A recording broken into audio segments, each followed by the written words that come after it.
Please remember to subscribe to both our YouTube and Facebook pages at The One Mic Show, and then follow us on Instagram at One Mic Show. And in the comments right now, you know what to do. You know the drill. At followers, at highlight, at everyone, so that all your friends can join in. And we'll be really appreciative if you do that. And we're also taking live calls tonight. The number is 202-683-4570. Press star 5 to speak. The number again is 202-683-4570. 4570. Press star 5 to speak. Save that number. Now, later tonight, we'll talk to Genge artist Nonini Mgenge2ru on wild allegations of theft of artist money by the Music Copyright Society of Kenya chair, or rather CEO Ezekiel Mutua. Nonini will also talk about the recent Grammy Awards and if other African genres besides Afrobeat and Amapiano will ever have a shot. Now, please start dropping comments and let us know if you think Taylor Swift deserve the Album of the Year award. We're going to talk about that too. Na bila kusahau, tapokea mziki toka DJ wetu machachari mleta habari DJ Moshfire na kudunda kule viwanjani na Mika Och jezi yake nambari 7 mgongoni akituletea habari za michezo. Na moja kwa moja toka Kilimanjaro Studios, mimi mtangazaji na mwanahabari wako mpendwa Ali Badawi. Kwetu wananiita mteule na wengine mniite mjukuu wa Masai, because I'm Kenyan by blood, American by design, Masai by choice. Sichagui, sikagui, na sibagui. Karibuni. Now, let's talk politics. Now, this hour we'll talk about how a fugitive awaiting repatriation, or rather extradition, from Kenya to the U.S. managed to escape police custody at Muthaiga police station. We'll also revisit the over 90-year-old extradition treaty between Kenya and the U.S. and figure out why murder suspect Kevin Keng'ethe had not been extradited after being arrested. Now, I want you to drop a comment below and tell us what your thoughts are about this brazen escape by Kevin Keng'ethe. And I'm your co-producer and host Ali Badawi. It's Friday the 9th of February and we are streaming live from Kilimanjaro Studios outside Washington, D.C. Now, please remember to follow the One Mic Show on Facebook, Instagram, and YouTube. And also remember to go down in the comments and type at highlight, at followers, at everyone, so that all your friends can join in. And on panel with me tonight is Mr. One Mike Kamakawa. Ruth is out tonight. Sports anchor Mika Och will be joining us via Zoom. And our resident DJ Moshfire already live on the decks giving us some music. And also not forgetting our super producer Mubelwa Bandio. And I want to welcome all the listeners who are already tuned in. I can see people are already in the building. I can see Afro-Jamaican. I can see Mimo. Thank you, Mimo, for that followers. Afro-Jamaican, thank you so much for that highlight. We appreciate you so much.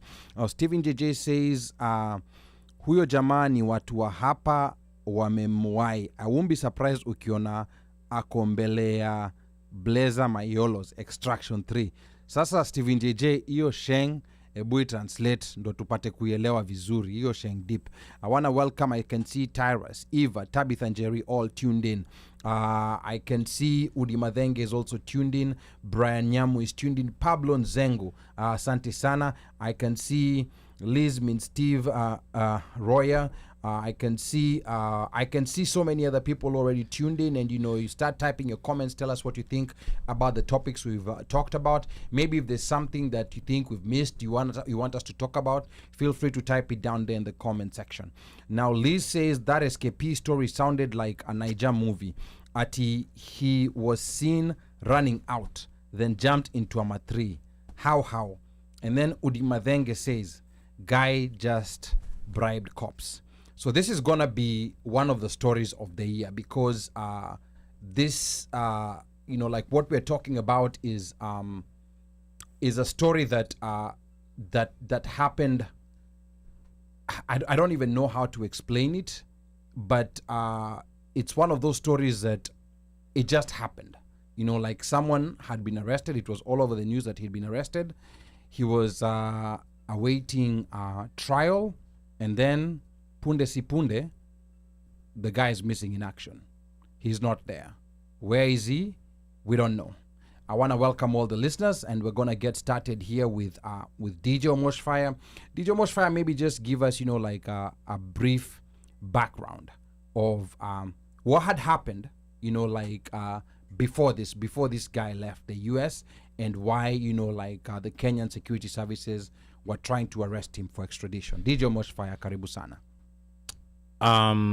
So basically what ended up happening was this guy was involved in a relationship and per the family of his ex-lover, they basically were breaking up. So she was reported missing from, I guess, from home because she didn't return from work. And I guess within a day or maybe 24 hours of her being reported missing, her car was found at the airport with her basically I guess she had passed away, and there was foul play, and he was immediately suspected to be the person who basically took her life. Now, when they started going back and looking further into it, they found that the guy had basically purchased his ticket the same day or within hours of her passing away, one-way ticket to Kenya, and he basically disappeared. He bailed out. Yeah, that was in November. That was in November last year. That was in November last year. So fairly recent. Yeah, fairly recent. And then he was basically found in Kenya, because Kenya and the U.S. have an extradition treaty. And so he was found in Kenya, hanging out. I guess one mic had probably just left the bunnies, those guys who went to Kenya. Okay. Sorry. So as Madhogo Daniels was at the airport, this chap was where? Hanging with wale watu. Now it's in January. So he was picked up. So he was picked up in January. He was picked up in January by Kenya police, and that was in Westlands. Yes. Okay. And but apparently they had been going to like his where he comes from, the village, and he had not been cited. So it's just due diligence, and it seems somebody probably either ratted him out or whatever. So they picked him up. And part of now the extradition, the way the extradition works is that before you're extradited, you still have to go through like a court of law in Kenya to see whether the extradition charges should stand so that you can be extradited. Okay, so I think that's interesting because the confusing part that some people were asking was, if this guy had been arrested, why had he not been extradited? So what you're saying is that even with the treaty, there still has to be a court process. Correct. For a judge to give an order that yes, this is a legit case. Yes. We can extradite him. Yes. We can send him back to the yes. US. And also part of it as well is in some cases, depending on what the offense is and what type of agreements that they have for this extradition stuff, that person can be tried in their home country and sentenced within their home country for that crime that was committed in another country. In another country. Yes. Okay, that's quite interesting. I mean, we've heard of a number of cases where Kenyans have been picked up in Kenya and been brought back to trial in the US. I'm not sure whether there's any instances where someone has committed a crime in Kenya, escaped and came to the US, and then the US government brought him back to Kenya. I'm not sure about that, but I'm going to give Uno Mike a chance to say hello to the people, and maybe he can talk to us a little bit more about that extradition treaty that Kenya has with the US. I mean, he had quite a bit to say about it, done some research on it, and he had quite a bit to say about it in the last episode that we had. Uno Mike, karibu sana. So maybe the person you're thinking about was that kid who was molesting that story, but I know what you're saying. That was an American who committed a crime in Kenya. Right. So he was supposed to be tried in Kenya. Yes. Because as an American, when you commit a crime in Kenya, you're supposed. This extradition is for now an American who committed a crime in Kenya and escaped and came to America. But this guy he committed a crime in Kenya. The guy who molested children at some children's home. He committed the crime in Kenya. Yes. He was arrested, but for some reason, there were some negotiations that were done, and the U.S., the U.S. Authorities picked him up and brought him to the U.S. for trial. And I think he's currently serving a 40-year sentence. Yes, he is. So the extradition treaty with Kenya was signed in December 22, 1931. Where? Only Omosh was born. In this group. Jaba was huko Kerea. He was a teenager. He was a teenager huko Fising. So and it was entered into force June 24th, 1935. Okay. So by then he was a clerical officer. So the treaty covers a wide range of extraditable offenses, including murder, manslaughter, kidnapping, counterfeiting, fraud, and drug trafficking. And I think, if I'm not wrong, it's up for renewal.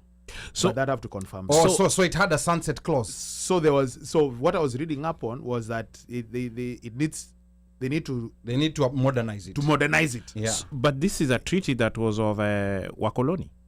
Yes.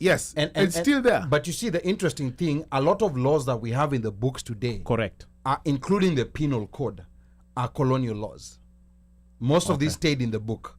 And that's why I keep telling people the British got a very soft exit from Kenya. A sweetheart deal. They got a sweetheart deal. They were even given, like, I think, 10 years. That's why when you look at pictures of schools that were that were white, like patch and changes, if you look at the pictures up to the early 70s, you still see white kids, and those were kids of the people who are now being given a chance to wrap up,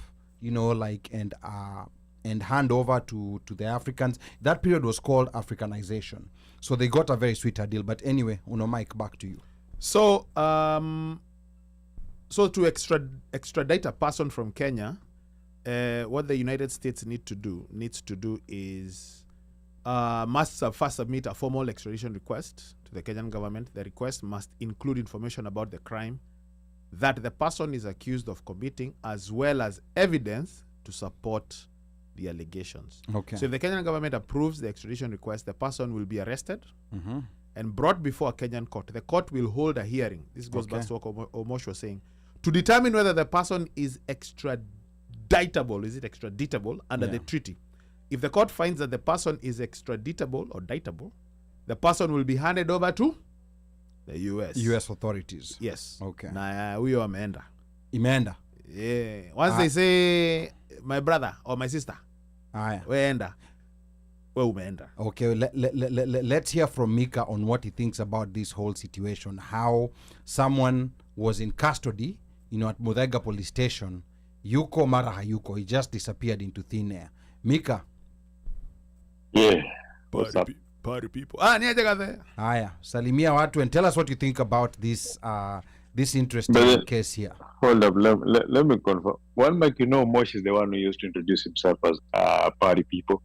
We're achana na one Mike. One Mike is mbona yojikaza kuniambia party people. Yeah. Anyway, I want to say good evening to our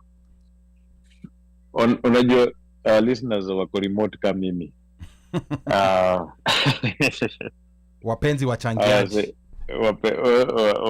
Wapenzi wachangiaji. And just to jump onto this, I hope everybody's having a good Friday. To jump onto this story right here. For me, my thoughts of this story are simple. Once somebody becomes a fugitive, like they decide you've shown that you're a runner, and this is the second time he's running, so he's a runner. And runners, there's usually that provision is, and he's running because he committed murder, and so he's considered to be armed and dangerous. Me, I'm one of those people who prefer to just make this story short. Is when they see him, he should get in touch with a few bullets, and we have the story once and for all. Simple as that. Yeah, that's my thought process on people like this. Because how can you be so heartless to murder somebody, leave them in the trunk of a car, jump on an airplane, go to another country, in that other country, hide yourself, and then you did this. You go to party and continue living your life. You get arrested, then you go and bribe your way out of a police station, because there is no way. If you've ever been arrested in Kenya, you remove a belt and a shoe, right? And if somebody wants to talk to you, you never go anywhere. You talk right there next to them on the OB, on that side. You're in that side of the counter. Whoever you're talking to is on this side of the counter, and you just move to the corner and you talk over there. Mika's experience. So how they say that he walked out? I have experience. Maybe he was. Mika definitely. Maybe he was the talkie. Nairobi kama ulipita Nairobi na ukulala Central au kusoma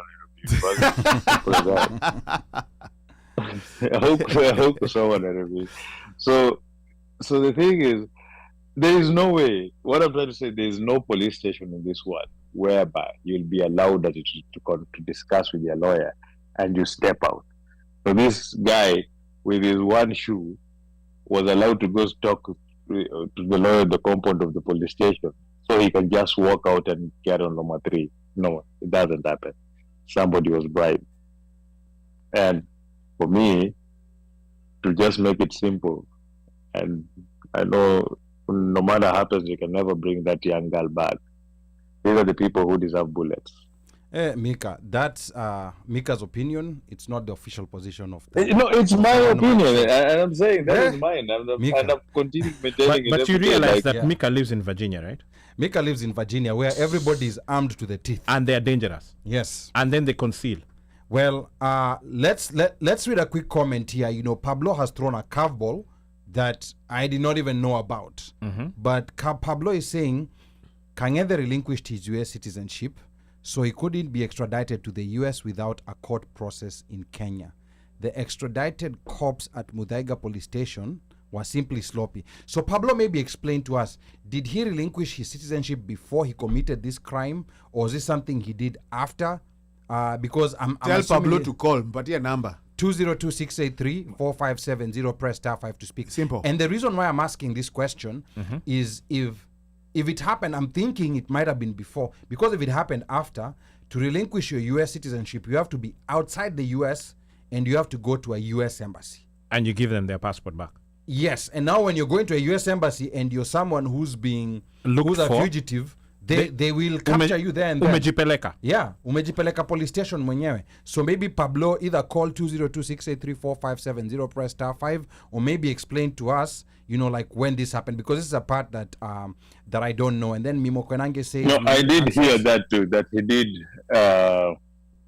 he gave up his American citizenship. And that is why I'm saying this guy deserves a bullet, because but was it he knows what he's doing. But was it before the crime or being after? calculative. Obviously, it's after the crime. So where did he give it up? Yeah, but... Whatever. Where did he give it up? That's what I'm trying to understand. Yeah, because Mika, you have to go give it up in the U.S. embassy. How do you... So let's wait to hear from Pablo, because this is an interesting curveball. Because if it does not have U.S. citizenship, I think, and that's why we need to read that law again. Because I'm thinking, if you're a Kenyan citizen with no U.S. citizenship, and you commit a crime in the U.S.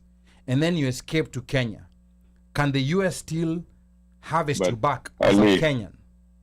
Ali, don't we have Colombians and other Colombians, Mexicans, drug cartel members who get extradited to the States for performing crimes in the United States? Yes, they do. So I'm assuming you don't have to be I don't assume you have to be an American citizen for you to be extradited, as long as the two countries have that agreement and they can prove that whatever crime you did harm or hurt an American or Americans, they can still extradite you. So I think they just, as Pablo said, he needed the court process to show that the crime he committed requires for him to come and get tried over here. Okay, good. So I don't think him doing it was actually going to help in anything. But then again, the mind of a criminal, you're desperate. You'll do anything to try to get away, to hide yourself. Okay. That is why I stick to my point. Don't negotiate with some people. Whatever this guy did doesn't need a negotiation or even a court case. Okay, Mika's opinion. So Appa, I'm getting, the actual, to renounce U.S. citizenship, you must voluntarily and with the intent to relinquish U.S. citizenship appear in person before a U.S. consular or diplomatic officer in a foreign country, normally at U.S. embassy or consulates, sign an oath of renunciation, pay $2,350. Hey, you Miss Jalipa. Sorry.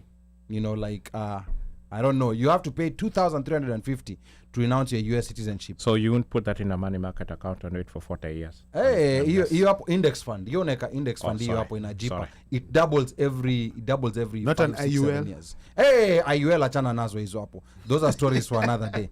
Let's not talk about them today. And then Stephen JJ says, us guys have him. I think this was the translation of his earlier Sheng. Afro-Jamaican says he paid the facilitation fees. Afro-Jamaican. Yani, stop being nice. He bribed the people.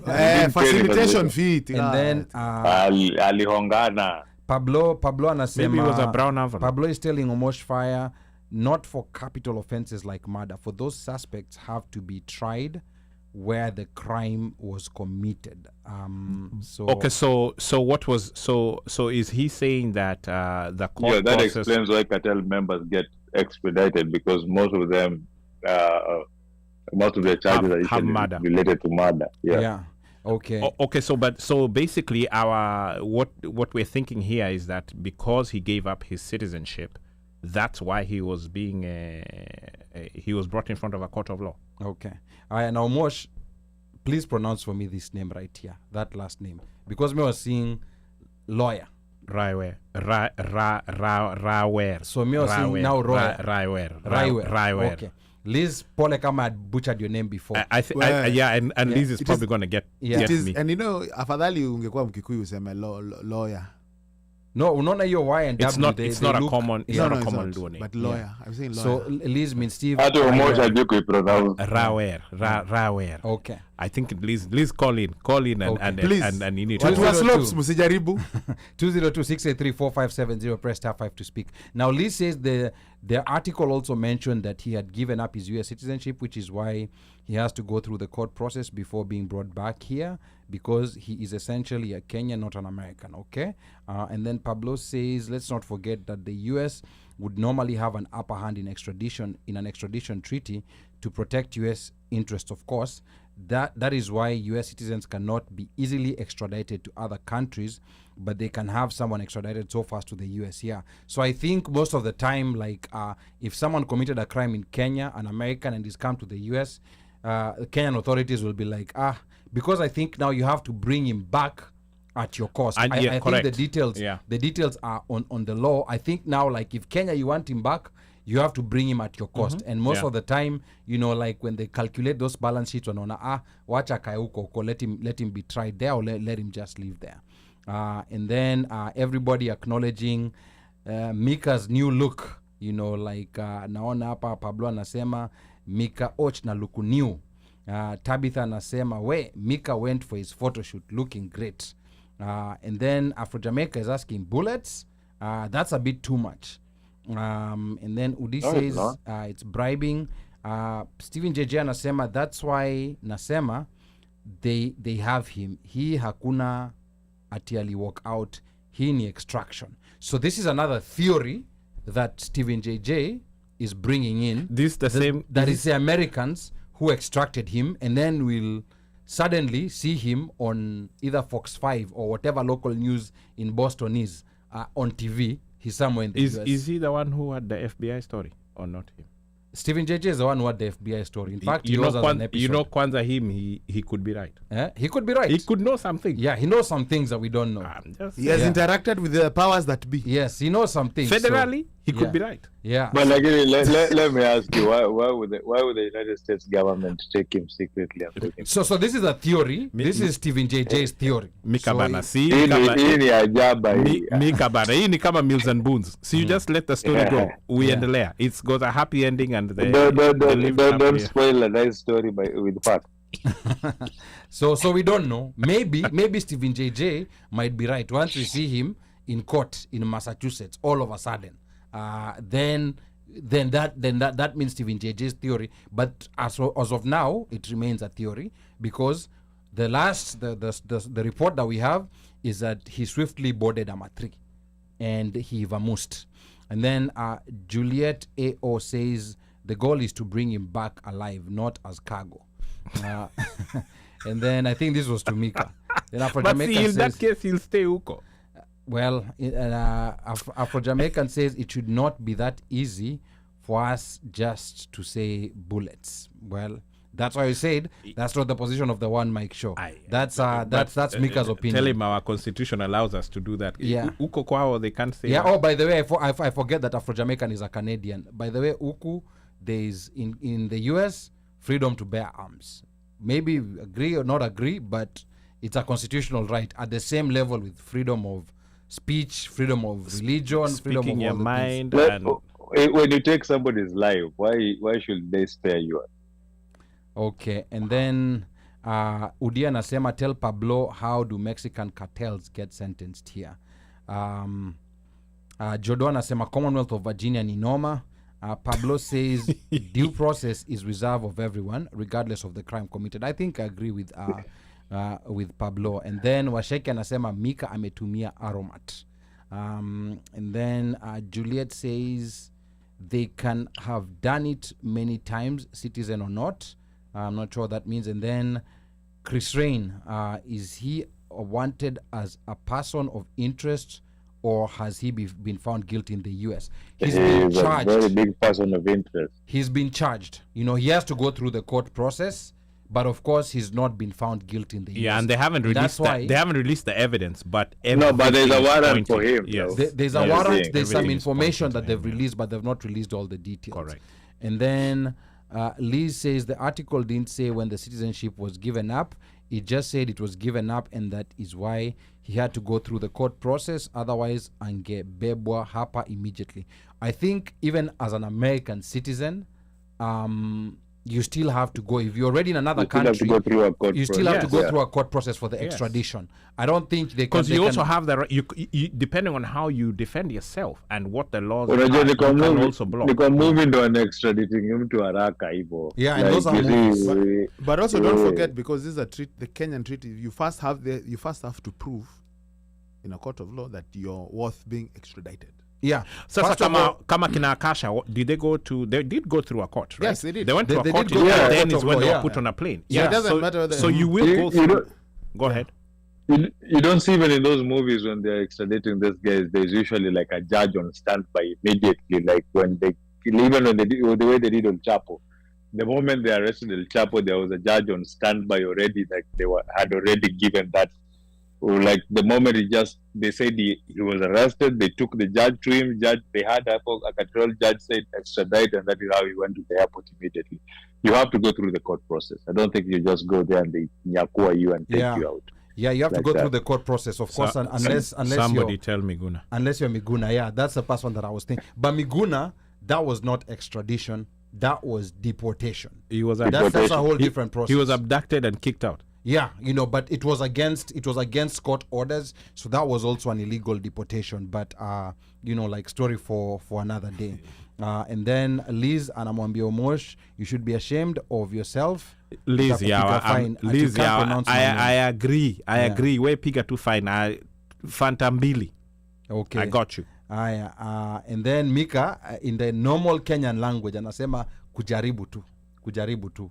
You know, in the normal Kenyan language. Wajua Kenya ukisifiwa, we like being humble, we like humility. Oh, najaribu tu. Oh, mazeo business is doing so well, you know, like you made $3 million last year. Usijali, najaribu tu. That's what Mika is trying to do here.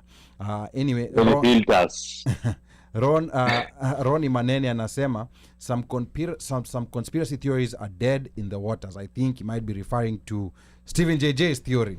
And Washeke anaita story ya Stephen JJ stories are jaba. And then Taz Rogers, lol ati Commonwealth of Virginia ni noma. Yes, I agree. Commonwealth of Virginia no joke. And then Brian Nyamu says wacha tungoje Abel aka mkurugenzi atapiga hii story soon. Abel. Abel. Sorry. Google Bird. It depends on. No, By the way, Google Bird were rebrand. They're calling themselves Gemini. They call Gemini. Yeah. Uno. No, usiseme Gemini. Catch I up know with the Pacherians will say Gemini. It's Gemini. Anyway, Pablo anasema says Abel. Pablo anasema the court process is for everyone. Yakubebwa would normally happen here in the US, where a person is arrested and returned to the state where the crime was committed, but that's still within the US. And then Tabitha is asking, have there ever been Kenyans extradited to the US? Yes. Actually, Exactly. there's been quite a number. There was the lady in Baltimore. Baltimore, the one who abused, who was abusing an elderly person. Yeah. 6 years. Yeah, it got 6 years. Alinaswa. And the other found guy, after the 6 guy years. from Virginia who scammed, was it Dell? Was he a Virginian? Was he a Virginian or a Houstonian? I know he was brought in Virginia because the crime was happening through a company in Virginia. Okay. But I think it was somebody. Yeah, he might have been from Texas, but he was brought back here. And then there was a lady from Delaware for taxes. Yes. There was a woman from Massachusetts for those home health care fraud cases. But was that one and not forgetting, they will remember during COVID, the people who got those PPP funds from Minnesota. What were Minnesota? Yes, those are some of them were brought back. Yeah, a couple of them. Some of them were brought back. Yeah, they were brought back. Yeah, some were brought back. So there's been quite a few. Minnesota, Minnesota, man, they had already built hotels, Nonini. But anyway, they were caught up and brought back. But have you read this question by Christian, financial analyst? What does financial analyst say? Is he wanted as a person of interest, or he has been found guilty in the US? No, yeah, we read as that. A person of interest. He is wanted for murder. He's wanted for murder. He's wanted for murder. Yes. There's a warrant out for him for murder. He's not a person of interest. And it's a federal warrant. Yeah. Like, it's not something that, it's not just that somebody accused him of. No, it's actually no. Yeah. They've invoked even Interpol into it. He's being looked. He's one of the most wanted people in Massachusetts right now. Yeah. Oh, and Washek over here says Hash Puppy comrades from Kenya were also extradited. Oh yeah. That guy. Yes. By the way, it was one guy. Yeah. By the way, it was one guy. Actually, I think I can't talk about that guy, but that guy was extradited. You know, like. Yeah. He was going to say that in another life he might have known the chap. No, apana no ni mtua. Unajua hizo mtaa Nairobi West, South C, South B. You know, I mean, I can't. Which high school did he go to? I can't reveal, like the specific. Which high school did he go to? I can't reveal. This is information we can't reveal. No. No, because this is information that cannot be revealed. Nigerian. Yeah. He could have been on Mbazi. No, this is information that cannot It's okay. It's okay. But what I'm saying is that Google Bird for Nigerians, but extradition. Yeah.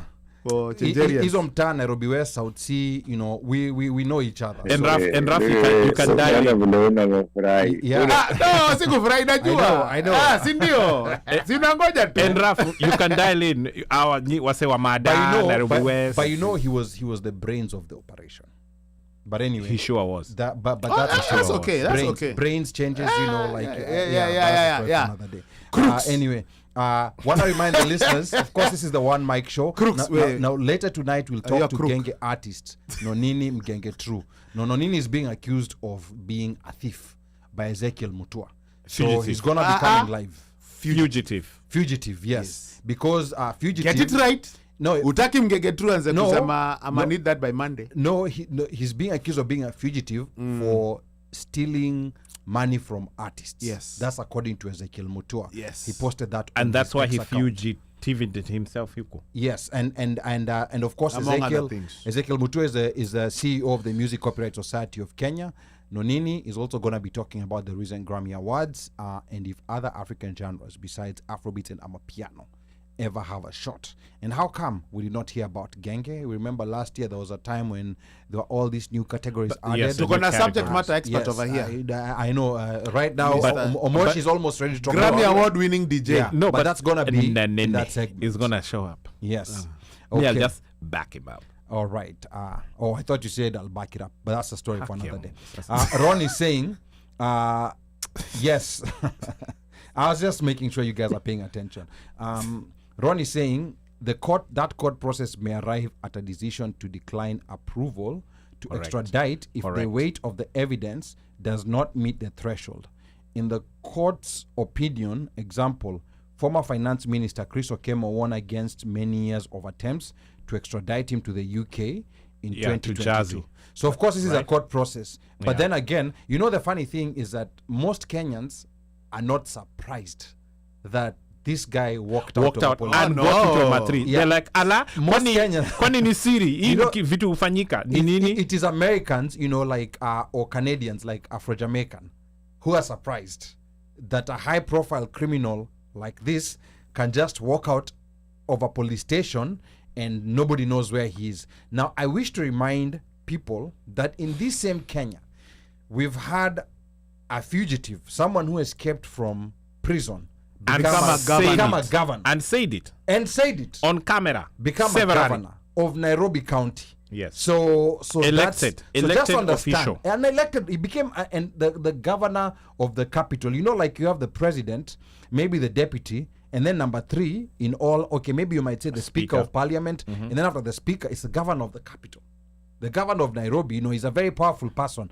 Yet he was able to get into office and escaped convict. He was a member of parliament before that. He actually, yeah, I'm even forgetting. He was. you went very far, but he was a member. He was a member of parliament, and then he became a senator. Correct. Yeah, and then he became a governor. So he went through the whole process. While he was still even trying to become a president. While he was still a what? While he was still a fugitive. Yes. Yeah, so I understand a few things about Kenya. We don't like the negativity, but these are Afro-Jamaican. If you're gonna move to Kenya, these are some of the realities. When you're gonna move to Kenya, correct. These are some of the realities that you'll have. Mapema ndio best. Mapema ndio best. Facilitation fees can get you anywhere. And then let me see.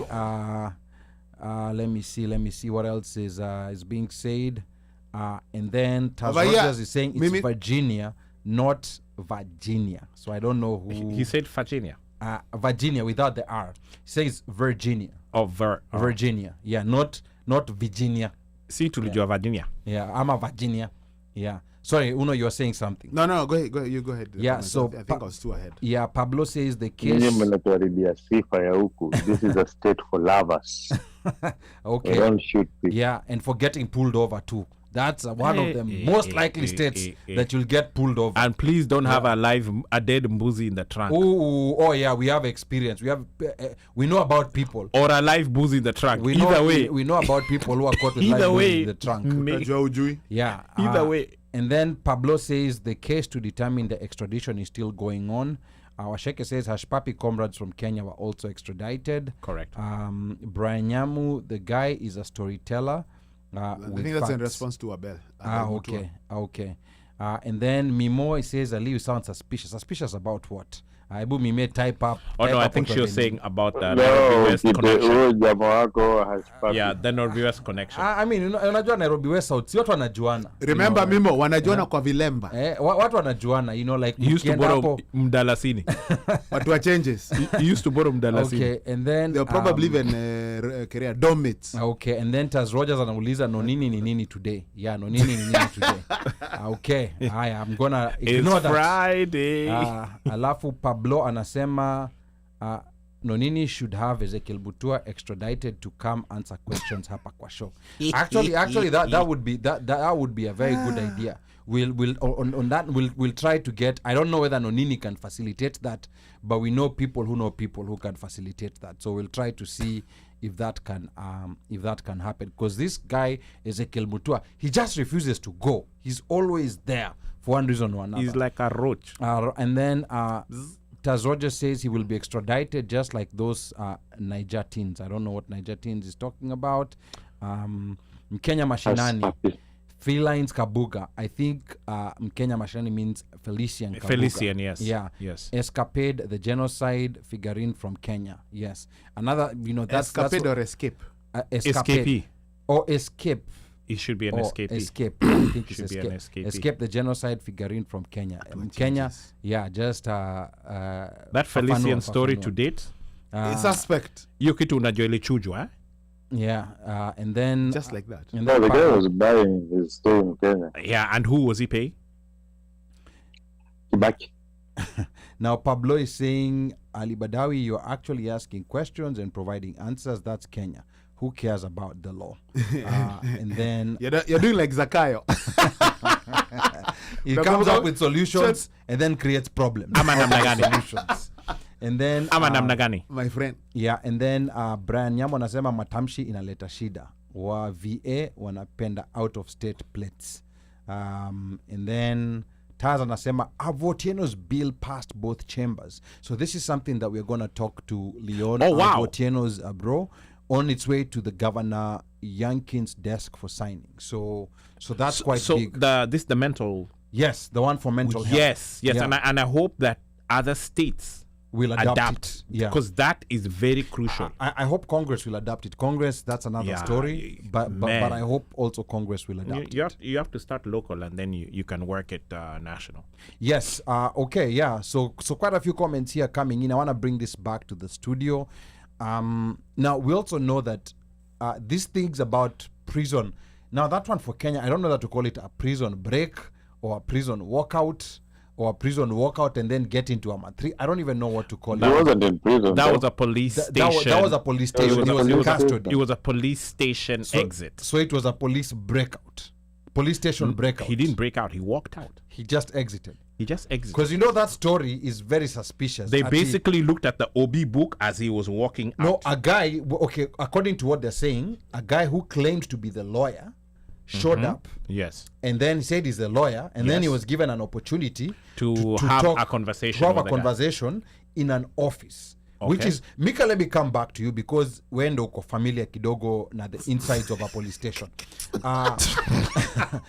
Now, when you're being visited, like when you're in custody. Meaning, Uno has brought you. Uno has brought you nyoyo. He has brought you nyoyo and mkate. Yeah, umeletwa mkate. You're inside. You've been routing huko University of Nairobi.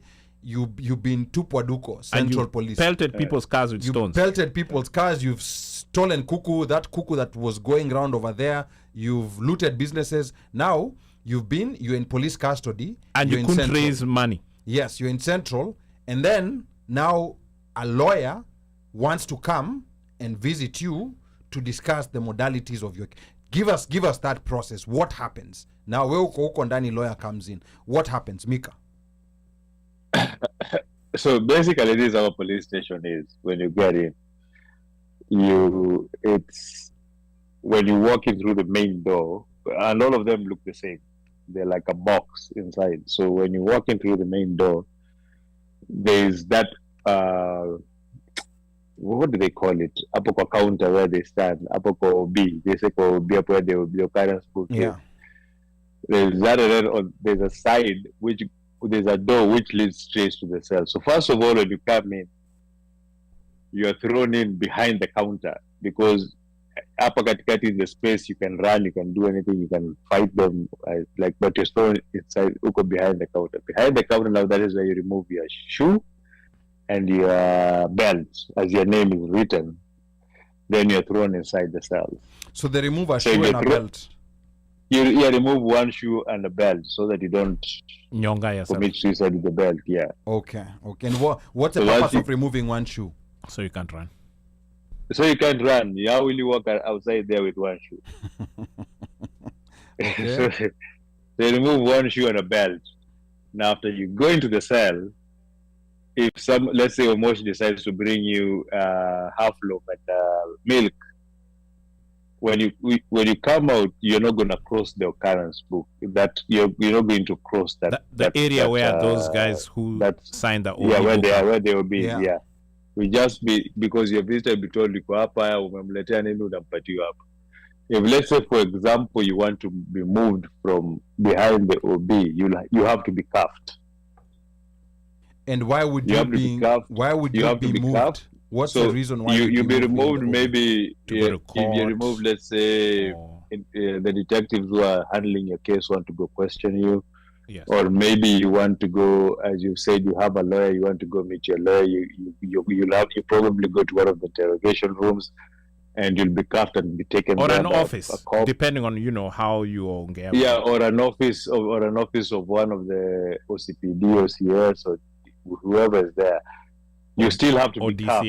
If you're within the police station and you're going anywhere, you're getting up from the cells and coming to this side where there are other people. You have to be cuffed and you have to be walked around. You can't just walk around like that. So that is why I said it baffles me that if there was something they were talking, one of them will be on the other side of the OB And if they say that they allowed him to go talk to a lawyer when he's going to be in the office, he had to be cuffed. But now, like if...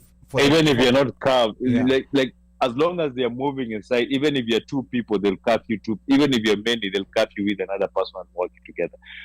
Because at the police station, you have police officers who have guns. You have detectives walking around with guns on their horses. If you're not cuffed, you can grab somebody's weapon and cause chaos. Okay, but now when a lawyer comes to visit, because I think, like someone who's in custody has a right to have access to a lawyer. You're still going to be cuffed and moved to a room where you're going to talk to that lawyer. Okay, so now it seems like this man who claimed to be a lawyer, and what's the process? If anybody, if Mjuku shows up and I say I'm a lawyer, will they just say, okay, lawyer, go talk to your, or is there any way, because there's a question here coming, like how do they know that you're a lawyer? Or you're just okay, the opposite you, but but I can tell you the 2 times that I've been to a cell, I can assure you, anybody who comes, I will tell you, every time nilikuwa natolewa kwa sababu our firstborn sister was married to a top cop. You knew people. So it was easy for me. Yeah. So it was easy for me kutolewa.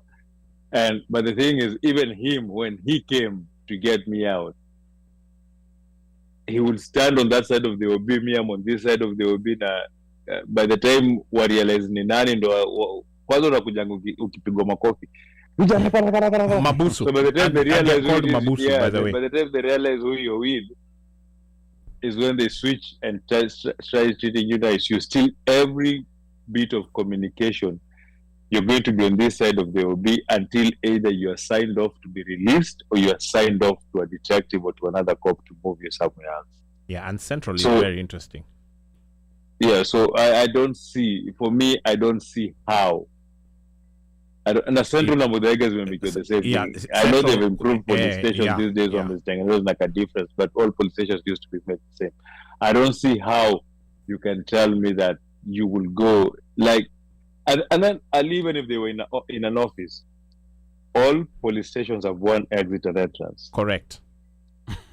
And that office actually is behind the OB area. This story sounds and the offices only go behind the OB. Like, so you have to picture these cops who are sitting here now. OB in a police station. You know the reason why this story sounds funny, like it sounds like someone said earlier, it sounds like a script from a Nigerian movie, because this guy who said he was a lawyer came and then they were taken to that office, so he was talking to his client in that office, and according to what Mika is telling me, already there are so many violations. He's not been cuffed, he probably still had his shoes and probably his belt, and then while they were talking, there were 4 cops.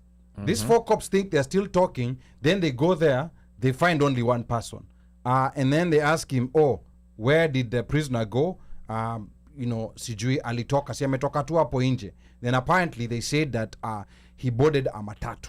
So that means, he even had fare ya kupanda matatu. Si alipewa. Yeah. So I think this was, initially I was saying this might have been a random thing whereby he dashed for safety. Nothing. But now the more, I hear about the processes in a police station from Mika, boss, the more, it feels like something, someone's pockets were padded here. The police station, just like Mika said, even when when you're being released or you're going into an office where you're talking to people, you're behind a certain set of doors. Yeah. And most times zitakuwa hizo office huwaga hapo nyuma ya OB, which is OCS or some other office. Unless this is a case with DCI, then you are peleka to a DCI office, and the DCI officer is going to be there. The DCI guy at the station will be with you in that office at that point in time. So it's not a TCG at your lawyer, Nini, and then maybe at that point, if lawyer is excused or whatever. It doesn't make sense. There's a reason why they fired those 4 cops and they've arrested them. So those cops have been arrested, and they said they recorded statements, according to Nairobi police boss, Adamson Bungei. Boss,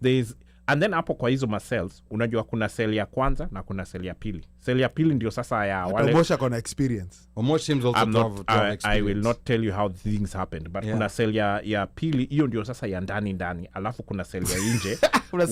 Ndani. So ya ndani ndio ya hardcore criminals. Sasa hiyo ya ndani ndio sawa, say the guys who are here. They're here because they're here.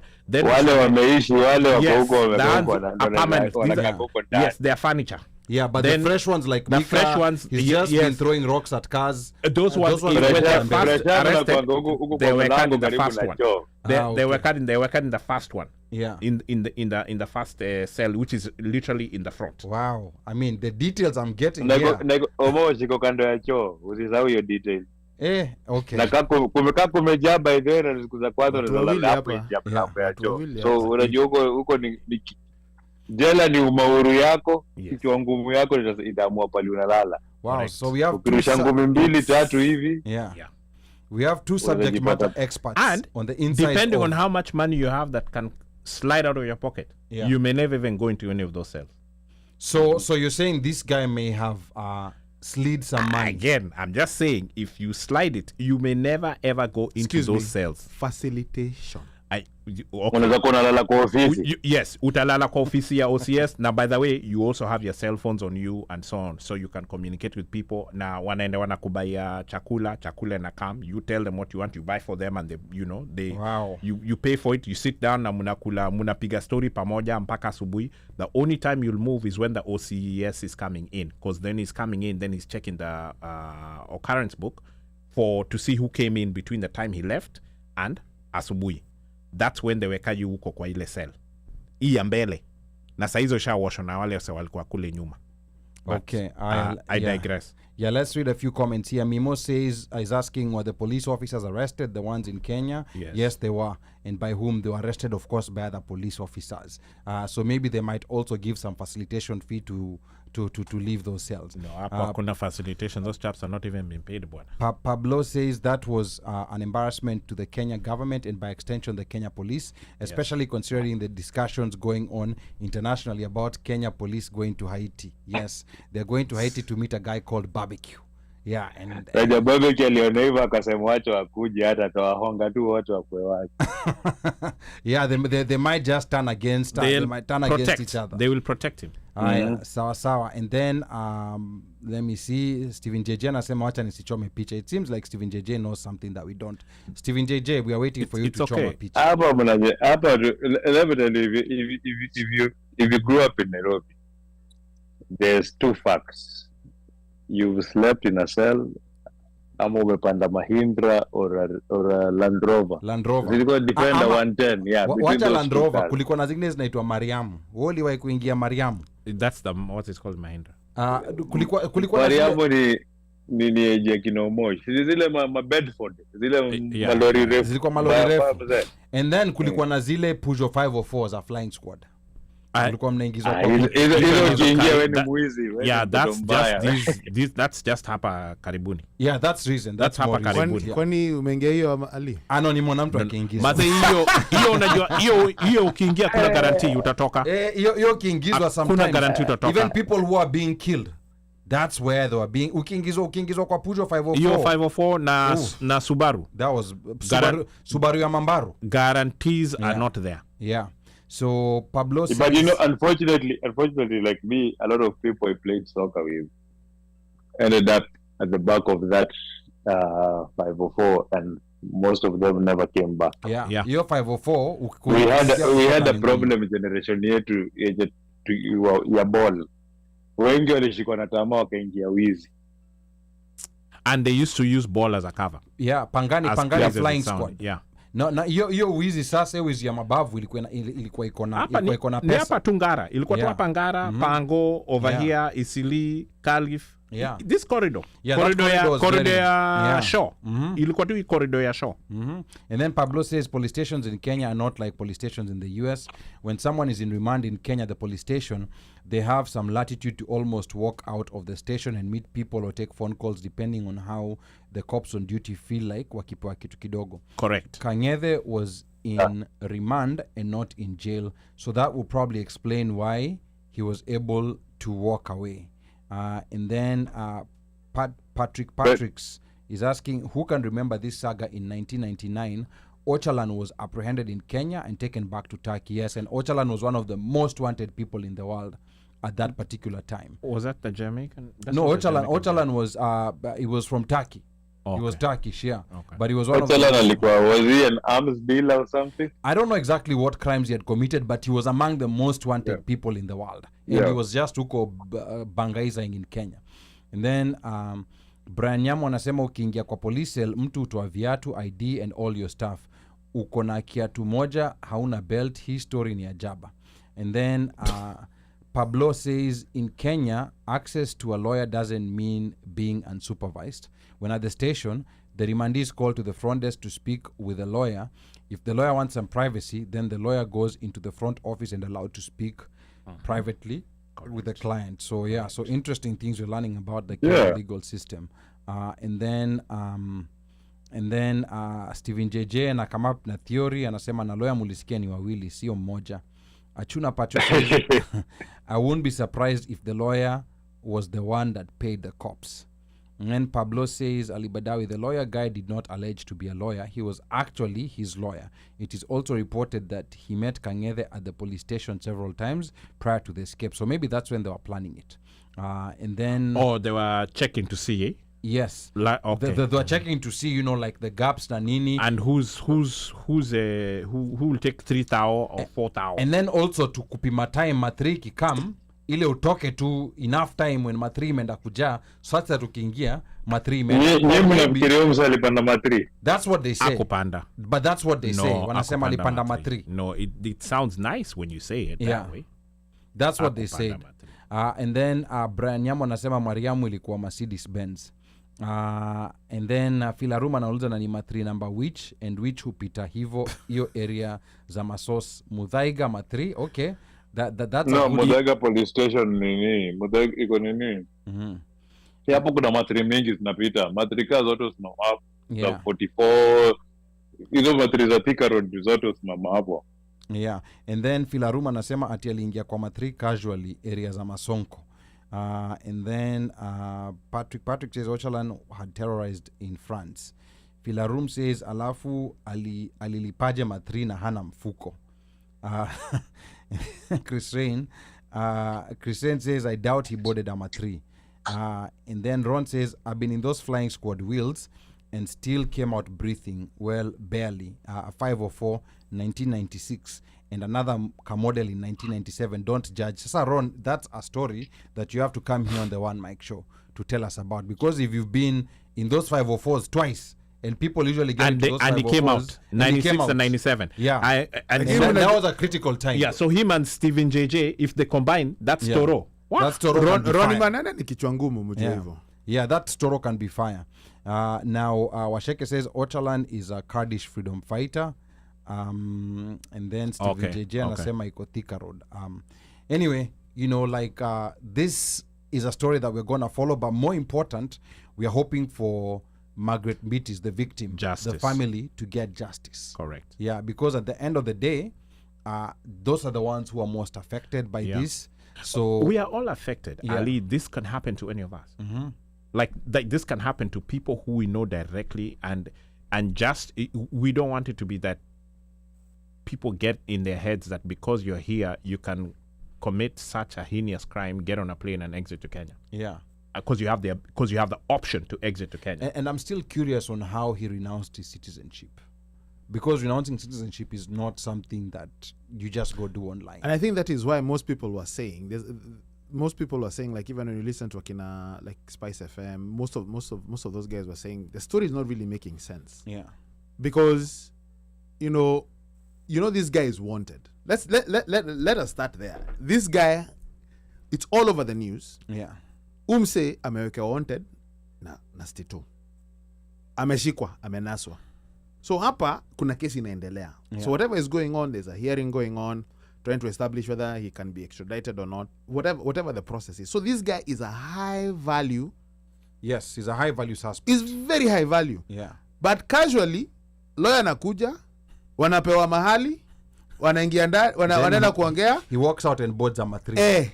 Alafu matri, hata ukiuliza, kuna mtu mmoja alisema sijui ilipanda na juu hivi, juu mwingine ilienda na hivi. So the story in itself, all of it is not making sense. It's not making sense. Arresting the cops, okay, fine, sawa.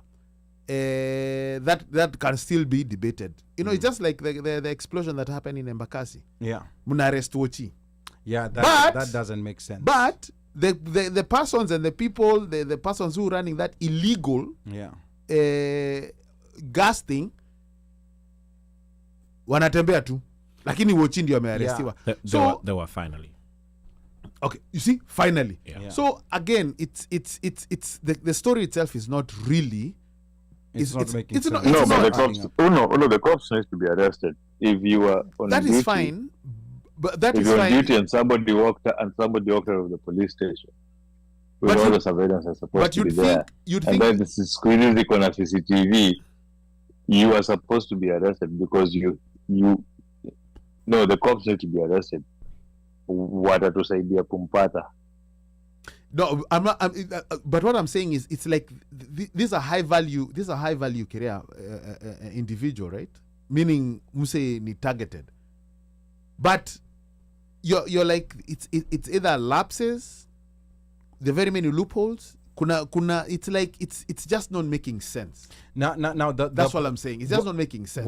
And then the very many stories that are coming out. Yeah. Like now that one of renouncing citizenship. yes, Right? Mm-hmm. That one, we don't even know. The US hasn't confirmed or denied that. They haven't confirmed. Let or us denied start it. there. So Yeah. these persons who are coming out to say that there were reports, the verification of the reports, it was just what Ali calls WhatsApp news network. Yeah, WhatsApp news networks. And one thing people have to be careful about, because I think this guy, fortunately, he doesn't seem to be a very smart person. Because first of all, you're being hunted because he was arrested. Apparently, he was arrested in Westlands. I don't know exactly what he was doing in Westlands, but we know what happens in Westlands. Ladi daddy, we likes to party. Yeah, we know what happens in Westlands. So you're all over the news.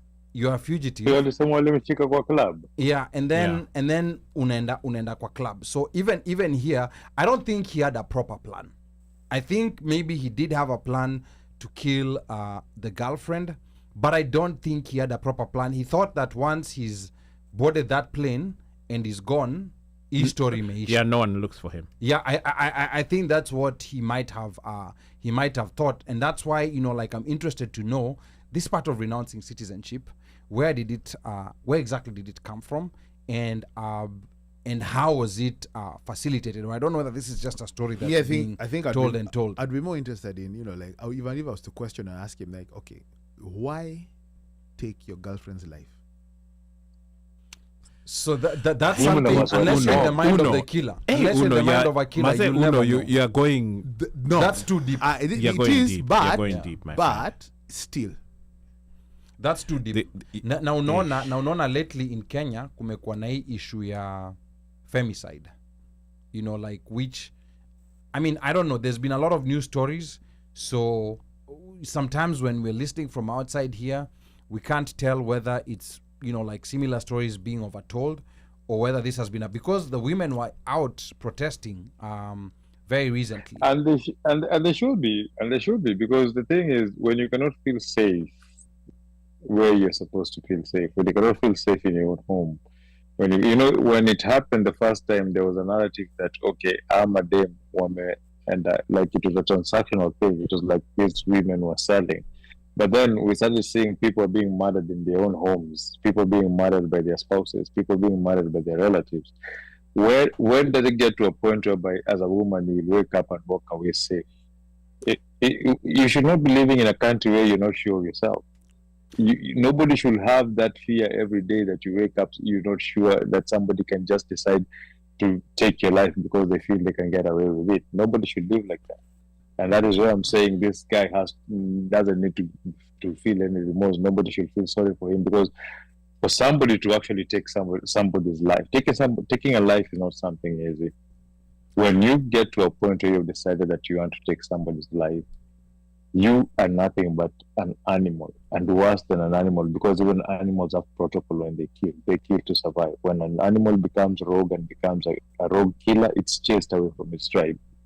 So I don't see why, as humans, we should accommodate people who can easily just take another human's life and say we want to listen to them or hear to them, or so you take them to court. And then live by the sword, die by the sword. You should not be allowed to take a person's life. Simple as that. Now, the only part where I see things differently from Mika is, to me, people who commit such crimes, I think to me it's better they are reminded daily for the rest of their lives, because like a death penalty, to me I feel like that's an easy way out, because once once umekufa, of course like people have different beliefs, like what happens after you die, but then to me I feel like that's an easy way out. Me, I'd rather ukae ukule your life sentence, they take you to a maximum security facility, they put you on block D where you're sharing a cell with people with nicknames like Medusa and Pukilove, who are gonna sort you out, and you live the rest of your life huko, like with that type of uncertainty. Ali, the thing is this: psychologists have come and proven that most people who take lives do enjoy that process of killing because of the power. So even later on, they don't feel remorse, no matter how much you put it them. It's their high. And that is why you find people become serial killers, because they kill that high that they felt when they took a life the first time. They feel they can get away with it, and then they go to suck that high. Human beings we chase highs. We are people who live on top of them. And so that's what they usually say, it's hard to take the first life, but after that it becomes easier for somebody. Even when you're a soldier and you're trained, your first shot will be hard, but once you do that, it becomes, because you feel a scene of euphoria. So I don't want somebody to be sitting in jail and claiming I have 17 lives, I've taken 17 lives, living his life, then people are looking at him. And no, unless you, man, honestly, I do not see how I can resonate with. I don't care how much what somebody does to you, especially when it comes to these kinds of passions which involve a relationship. But if it gets to a point where you get so mad enough you want to kill somebody, walk away. Even before it gets there, if it becomes so bad that it pisses you all the time, it messes up with it, walk away. So I think it's one thing that's not easy is to get into the mind of someone, especially who kills a defenseless person. You're killing your girlfriend because, I don't know, mekosana, or for whatever reason you're killing her. It's very difficult to get into the minds of such people. And clearly, this guy, I strongly believe he thought that he was gonna get away with it. I think, like he did have plans of going one way, na alikuwa anataka kutoka kama ameharibu, and he felt, and this is someone who's, I think, above the age of 40, so he's not a young person like that. He knows a thing or two, but I strongly feel that he was ignorant about the process and probably did not know the possibilities of extradition, especially in a crime like murder. Or maybe he thought that no one will be able to tie the murder to him. But then you murder someone and then you leave them in a car at an airport. That again also just goes to show you the state of mind that he was in, that is just difficult to contemplate. We are waiting for Nonini. He's going to be reaching out to us. We'll let you know when he gets in. But in the meantime, a couple of comments here that have been coming in while we're talking. Rosalind Rosie says, sadly, there's a killer on the loose in the society, and dude has nothing to lose. And that's now in Kenya. He's somewhere, if he's not fled the country. And then Stephen JJ says, too many holes. He was arrested, Ajay. Chris Rain says he got comfortable. Stephen JJ says, so Kenyan cops ndio walimshika Dunda.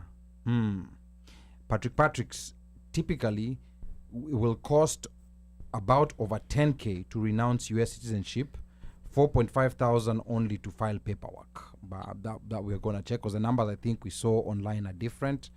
And then Rosalind Rosie says, eventually his paranoia will begin to creep up and his mind will start playing tricks on him.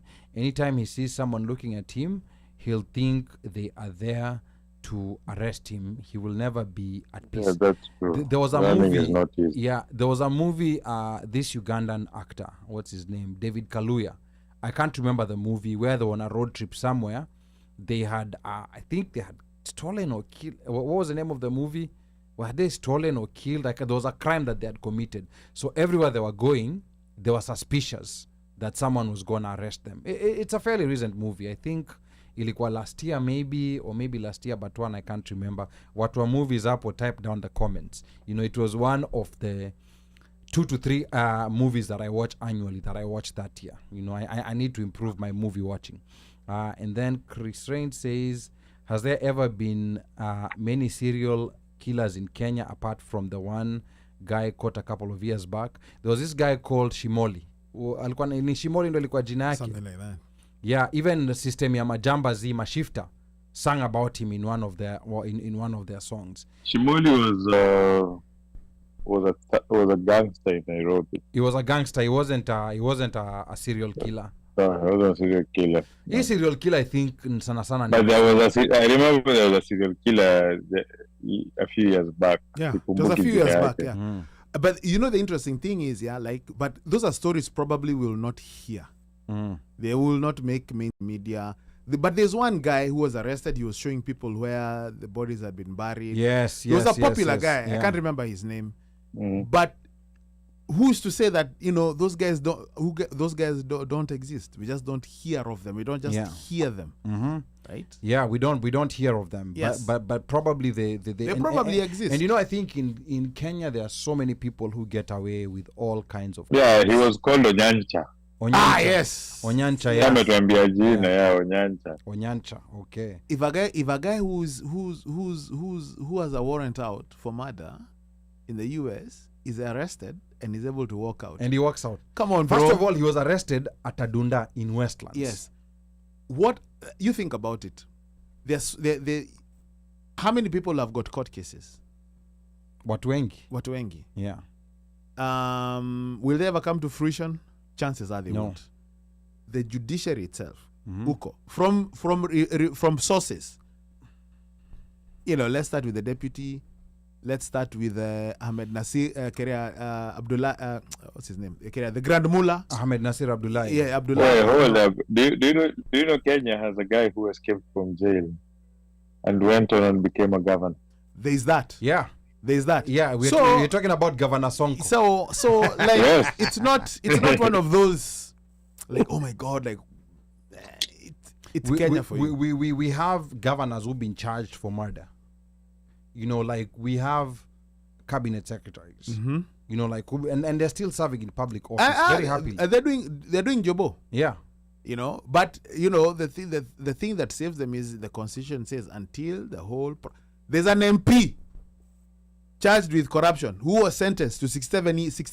67 years. Na bado yuko nini? Ako job. There's an MP who killed somebody on election day. This last election. Was it Yes. Baraza? Yes. Dismas. Yeah. Baraza, Yeah. All of a sudden, And what nothing was the reason, excuse or whatever? The bullets, the guns, nobody saw, what? Life has moved on. Yes. I think because there's no repercussions, that's why people There get never is. emboldened to do certain things. That's why you'd see even a member of parliament would slap someone in public in front of cameras. And the interesting thing is, that story comes to an end. and here's the thing, and I think this goes back to when we were off here, we were talking about the citizenry can complain, but the citizenry elects these people. And they get away. A guy has been convicted of the Sirisi MP, Waluke, yeah. The guy has been convicted for 67 to 67 years, but guy gets elected. Yeah. Let that marinate. He gets elected. A guy who has escaped prison not only becomes an MP, becomes a senator, then a governor. Yeah, in fact, recently, I think it was earlier today, there was that case of Joey and Jackie Maribe on the killing of Monica Kimani. I think Joey got convicted. Yes. And Jackie Maribe got set free. Someone was saying, now what Jackie Maribe needs to do is go run for woman rep. Because of that notoriety she got over the case, she might just win. And chances are? Yeah, which is, but in her defense, she got acquitted. she got acquitted. But I think, but then I agree with what the judge said. The judge says that they messed up. OPP needs to look at the charges again and recharge her with a different charge. She needs to be charged with accessory to murder. Okay. They charged her with murder. I mean, she cannot.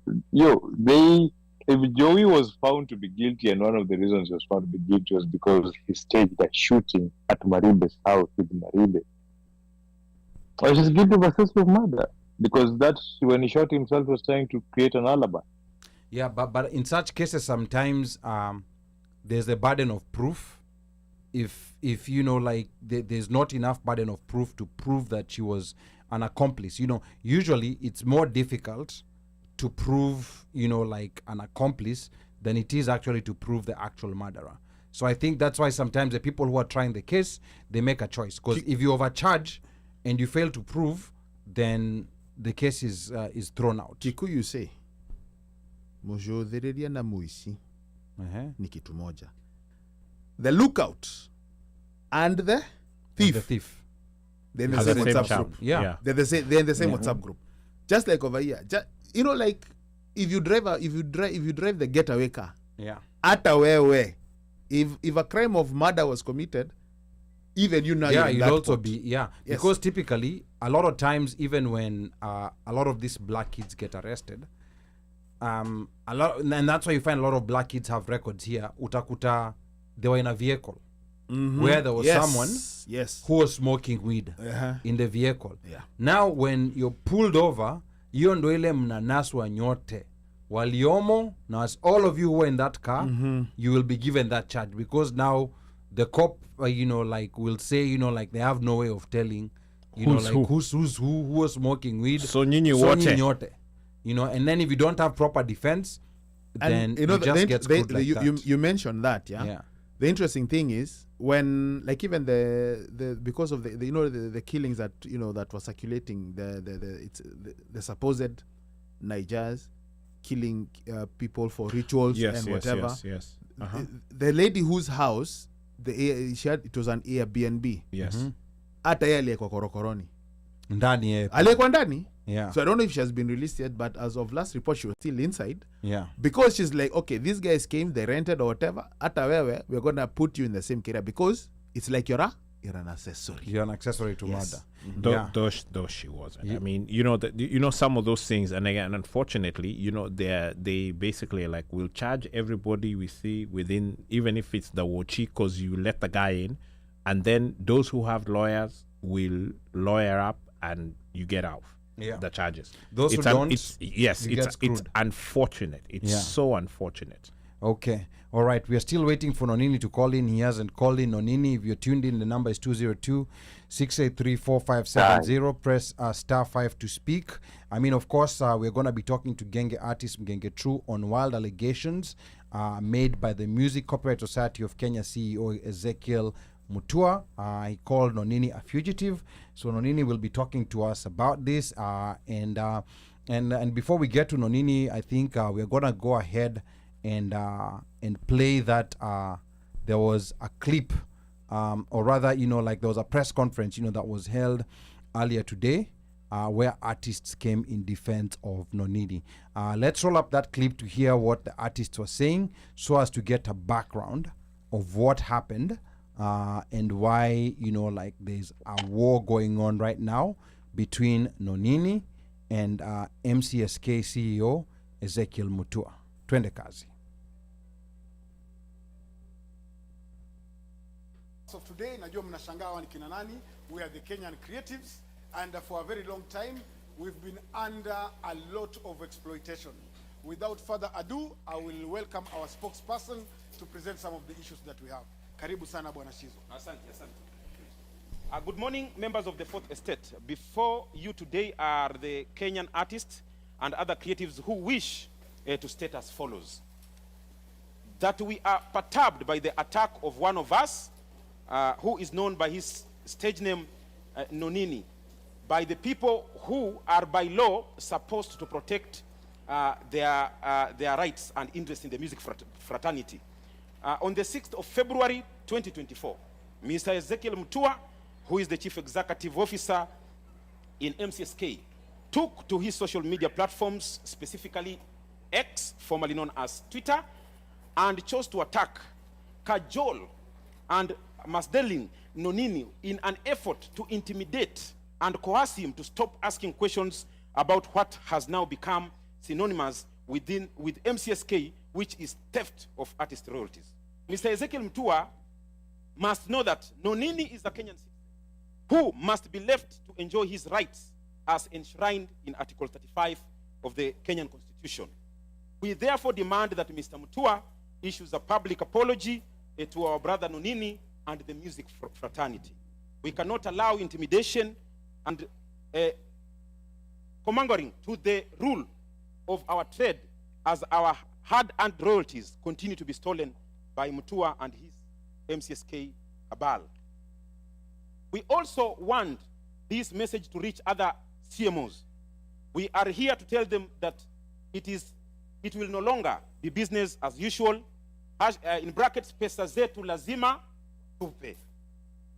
That we request Parliament to begin the process of amending Section 46(5) of the Copyright Act so as to free the creative industry from this oppressive, retrogressive, enslaving, and unscrupulous team of CMOs, which are led by people who tend to think and see artists, their money, see their money taps. Okay? On the same note, we wish to request the government to speed up the ongoing talks led by CS Aisha Jumwa, which are geared towards ensuring that the funds generated from Skizatune sales are directly paid to the artist mobile wallets to avoid the Ezekiel Mtua's of this world. That as creatives, we thank the Kenya Kwanza government, especially His Excellency President William Samoei Ruto, for his efforts in ensuring that we generate better incomes from our talents by forming the Creative Economy Department under the Ministry of Youth, Creative Economy and Sports through the Executive Order number 2 of 2023. That we acknowledge the President's vision of a whole government approach in furthering the bottom-up transformational agenda, BETA.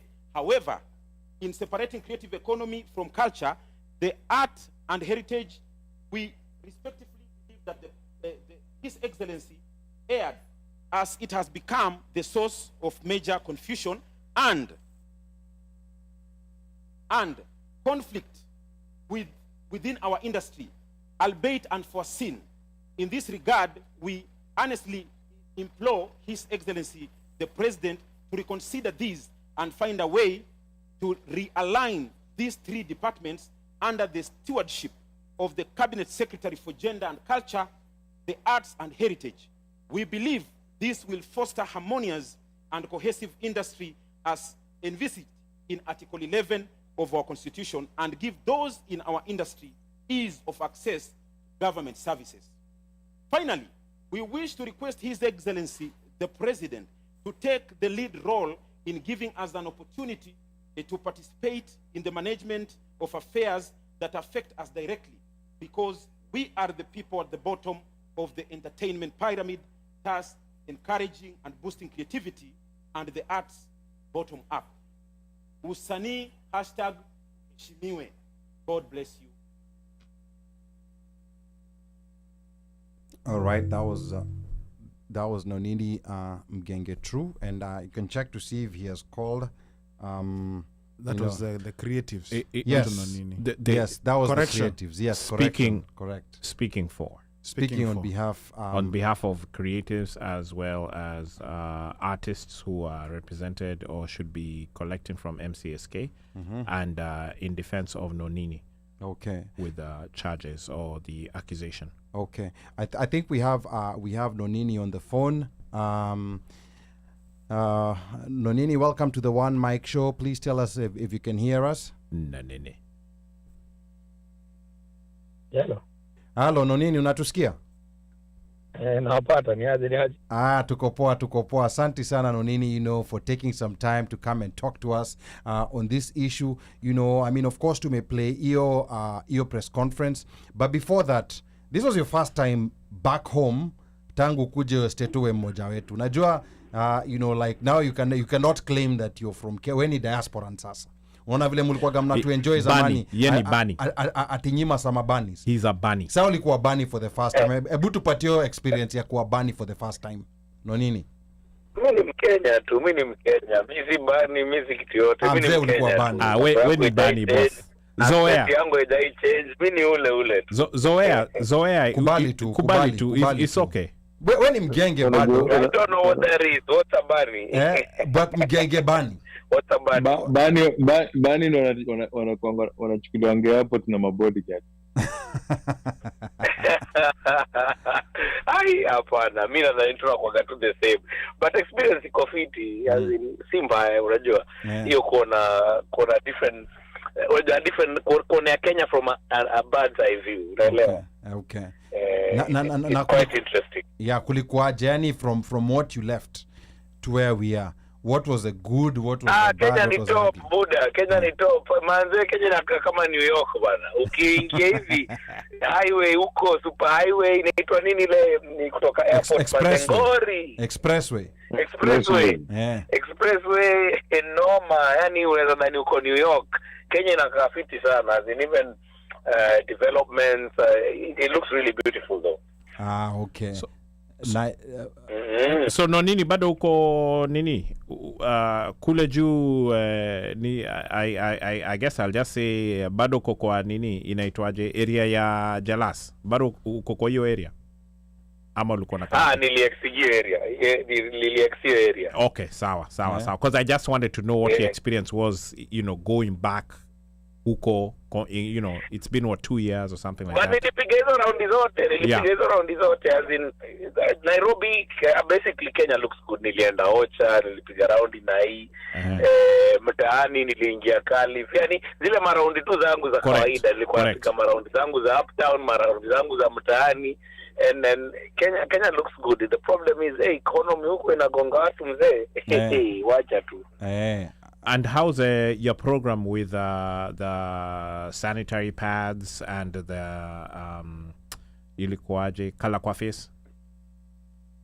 No, I haven't been able to activate them back at home because I was just there for 4 weeks and I was doing a lot of things. Yani schedule yangu ilikuwa noma, but there's some things I'm doing. There's some things I'm putting together here so that I can be able to activate my foundation back there. So now I'm more on this side. Mzee, lakini hiyo 4 weeks vitu mob zili happen.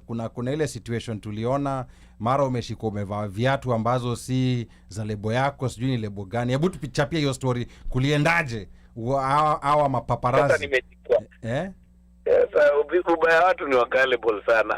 It's me who recorded the video and definitely I knew I was wearing Nike shoes, surely. Okay. Si video yangu, si mimi ndo record, so I did that intentionally. Wakakuwa free marketing. Yeah, of course. Waliongea, it's trended. Maka nilikuwa natumia mapicha kutoka huku US. That's what I wanted. Okay. That's exactly what I wanted. Aya, sawa. Sasa tuingie story ya huyu mtu wetu hapa, wanamuita Music Copyright Society of Kenya CEO, wanamuita Ezekiel Mutua.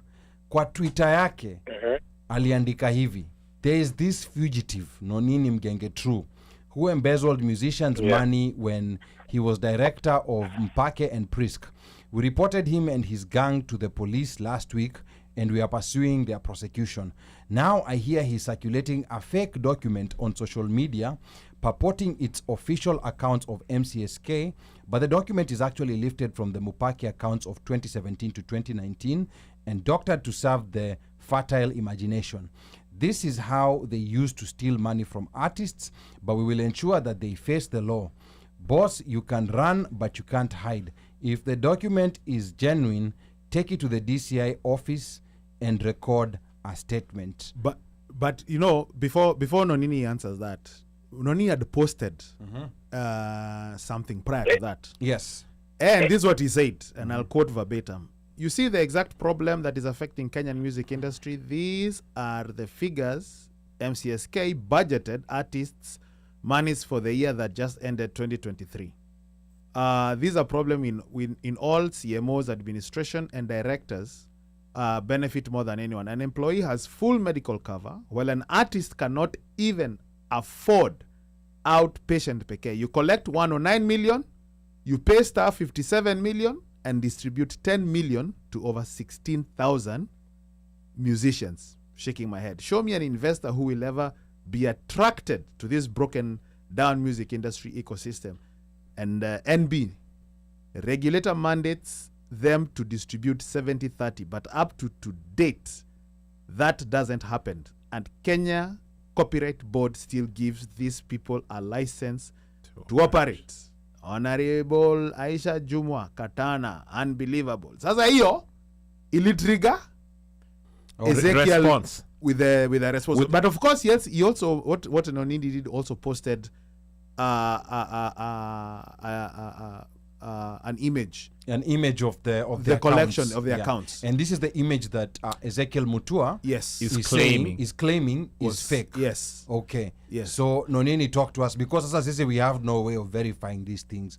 Mutua anasema hiyo image uliweka ni fake. Now a doctored image. Now, how is there a way in which, like the average like music reveler can go and verify who's telling the truth? Nonini. So si mmesoma truth yake, si mmesoma what he wrote? Yes, tumesoma what he wrote. Have you read what I wrote back? The response. Am I needed by Monday? Or that one? Yeah, ebu soma your response. Please read. Venye mmesoma tu yake, soma what I responded back. Yeah. Then we can engage this conversation. Yes, soma hiyo nini. So soma your response. Hata ali nimekutumia response. Iko kuko, I responded back. The way mmesoma tu hiyo, soma response yangu. Okay, sawa. So response, okay, acha tusome response ya Nonini. Nonini anasema, oya brother Ezekiel Mutua, uko na barua hapo kwa ofisi yako, need that by Monday. Kama ujapata, ndio hiyo, checkmate. You move on now. The last page with the ridiculous budgets and Music Copyright Society of Kenya that you have your propaganda guys saying it's fake, ndio hiyo hapa attached. Who signed the document? You, sir. And then today morning, also Ezekiel Mutua challenged me to report the matter to DCI Kenya. Well, pleased to inform him that it has already been reported, and we are hoping the misuse of artist funds comes to an end.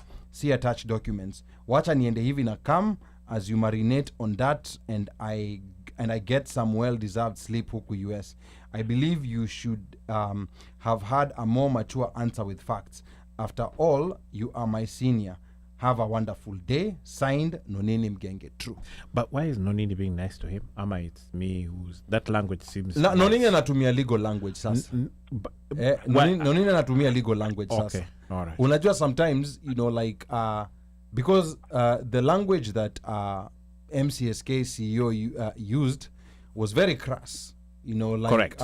It was very crass, aggressive language. And calling someone a fugitive. What you gonna do? So according to Ezekiel, he says that wamepeleka hii story kwa DCI. And then Nonini also has filed some paperwork. So it would be good to know, like where this goes. But back to you, Nonini. So ndo hii hapa response umempatia. But now, like just going to the average person, mwenye tu anaendelea maisha yake, ama the average artist, yeye tu anataka kupokea zile dues zake ya ngoma yake kuchezwa. I mean, what do they make out of this? Because hizo numbers zenye ulitoa, it was quite a big chunk that was going to salaries and other expenses, and it was a very small chunk that was going to ebu soma hizo numbers tena to actually the creatives. Ebu soma hizo numbers tena, collection or something like general collections, 109 million. Yeah. Salaries 57 million. Distribution 10.5 million. Okay, so you're 10.5, so that's less than 10%. 10.5 is being paid out to 16,000 people. Over 16,000. Over 16,000 people. Members, yes. Okay. MCSK members. Aya, Nonini, talk to us. Nonini, ongea na sisi sasa. Wacha tusikie saidi yako. How does a whole CEO running a music organization for artists talk like that. Instead of coming out and defending yourself, because this is a budget I pulled. It's a budget that is on record. It's a budget that is with the Kenya Copyright Board. It's a budget that I get because I'm an industry player, and I get it because I'm also a stakeholder in the music industry, and I'm also a musician, and I have the right to demand for budgets to know how our music is being distributed, our royalties. So I got this budget, and I decided to expose it to the public. So as a rejoinder, a whole mature CEO comes and talk like that with fake accusations. So you're saying I'm a fugitive. Please, to an OB number. Do you have an OB number that I've run away somewhere? Have I been reported anywhere? Like, don't just come out on social media and just with lazy, lame-ass insults and expect people to take it. That's what he's been doing. Hiyo ndio imekuwa emo yake. So I think he stepped on the wrong guy. So I'll have to deal with him venye inafaa. But again, it's very embarrassing. This is huu ni mzae. Yani mzae hata hizi fikiria venye anaweza andika vitu yani na heshima yani. Mpaka inafanya mimi nakuwa gani, you know, mimi ni mtu wa mtaani lakini libidi nime step down kidogo. Acha ni mtackle in a professional way, you know. So yeah, I'm going to sue him for defamation because number one, instead of coming and defend a document that is exposed there about how they're dealing with the artist's money, he's there hurling, throwing insults left, right, and center. But yeah, the question is this. Not even the question. The fact is this. Whenever I post anything, I post facts. When he says, go to the DCI and reported us, go and say, toa ni nini umereport, tumeiba nini, tuliiba wapi. Sisi tumereport DCI because here there's a document showing how you've squandered money. How can a whole organization supposed to be distributing 70% of royalties is distributing less than 10%? Actually, that's, I think, that's 10%. They're mandated to be distributing 70-30 by the Kenya Copyright Board. And then your Kenya Copyright Board yenyewe still inawapatia license. They give them regulations to meet, and then they go around and give them the license again instead of kuwakazia license. It's the games that we've been undergoing all these years, man. I'm tired. And I have a voice and I can speak about it and people listen to my voice, and that's why I'm using it. So, Nonini, are you still currently a member of MCSK? I thought you had kind of like pulled out and gone the ASCAP way. Heck no. I'm not a member of MCSK, and that doesn't mean I don't have to talk about artist problems. I'm a leader. I'm a chairman of Creative Society of Kenya. That's the umbrella body of creatives. I'm the chairman. Even if I'm not a member of MCSK, I left the society because of these problems, and I joined ASCAP. I'm a member of ASCAP in the US. But that doesn't mean I don't have a right to speak about, because there are artists suffering in our country. These artists are being given 1,600 Buddha at $10 a pesa mingi yani. What the hell? So they expect me to go quiet because I left MCSK? No way. I'm still going to deal with them until we get things right, although I'm in ASCAP. Now, I wanted to ask you, moving forward, because what this highlights, and we've highlighted this over and over again, is the problem of artists putting in work but not really getting the returns they're due, as it should be. What have you seen the difference being in ASCAP vis-a-vis, let's say, MCSK pertaining to collection of royalties? And what implementation do you think should be done? Because, and actually we're talking off air before the show started, we're talking about how some people, even I think there's a company or group called Ngoma. If you have even if you put somebody's name, yeah, you know, as soon as you put that name out there, copyright strike, you get a copyright strike. What would it take, or what would you suggest, or what do you think the way forward would be if MCSK is not doing their job? What then should artists or upcoming artists do to be able to effectively get what is due to them? Collect, yes. Nonsense. Okay, just a few things. The way ASCAP works here, everything is fully digital, right? I have a login to my account.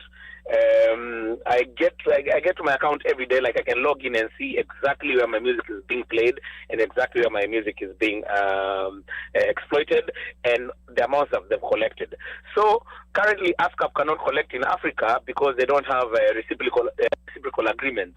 Because these crooks in Kenya refuse to sign these agreements because they know very well if they sign these agreements, na umlami ni ngori, umlami uende vitu zake. So they refuse to sign these agreements. So anywhere else in the world, I'm getting my money, and it's digital. I'm getting a check every day in the mail. Mnajua huko America venye huku ni hard. Mtu IBM mtu chapa.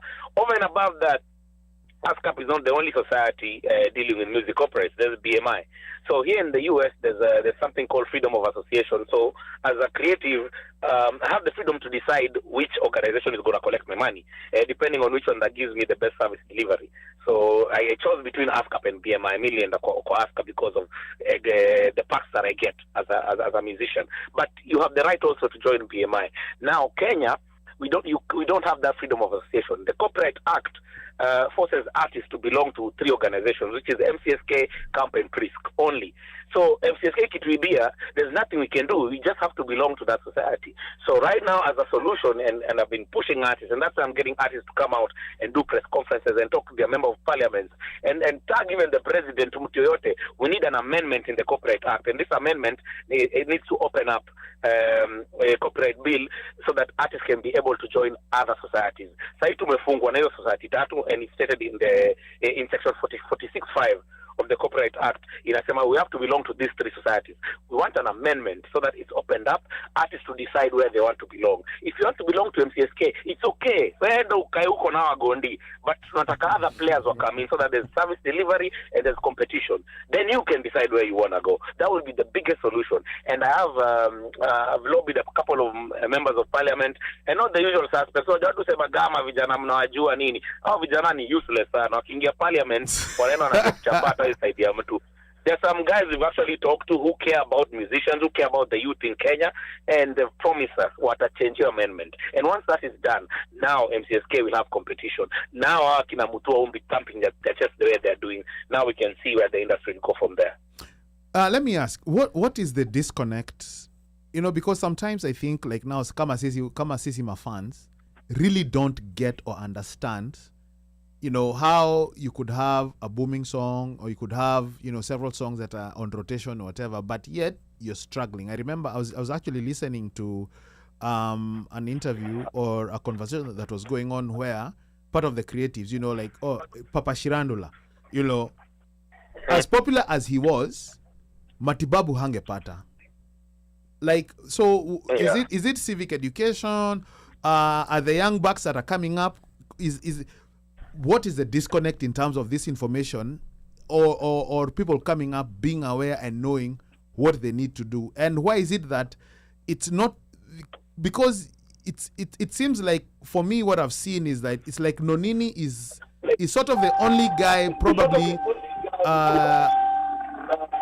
Nonini is the only guy who's fighting, but you don't see, it's only today that we saw like Rafton, I saw Muzi, and I don't remember the name of the guy who was reading the statement. Yeah, and there was quite a number of other but there artists. were quite a number of other artists. But, you know, and then, you know, maybe Omolo probably dropped a line in one of the tracks. But how come there's not that much of furor from many artists on your level and your caliber and your status making noise? First thing first, I'd say ignorance. Most of them are ignorant about copyright, are ignorant about the law, or the ignorancy out of stupidity. Nile tu maybe wajiski ili tafash me sina time ya kupigana hii mavita wasanii, you understand? Me, I'm here making my own money, wasanii wajitetee. That's the attitude that is right there with especially my peers.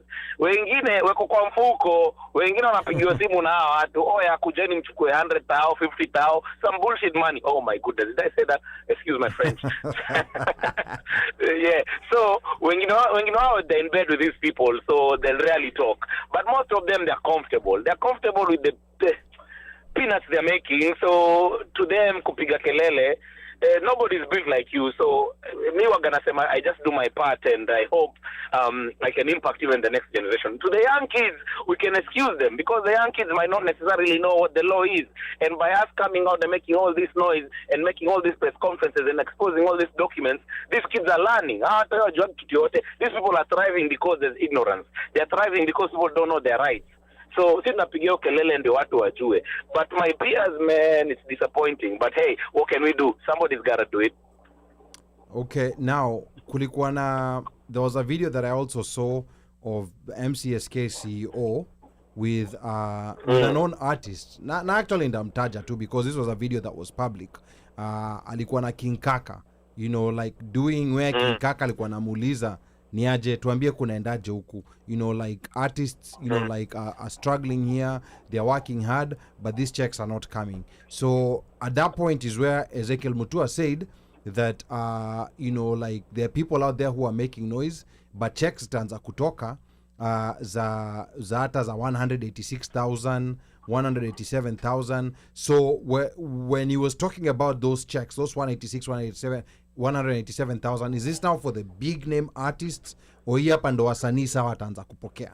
Ama what numbers scientifically from your own mental calculation, what do artists deserve to get from the collections that MCSK picks up?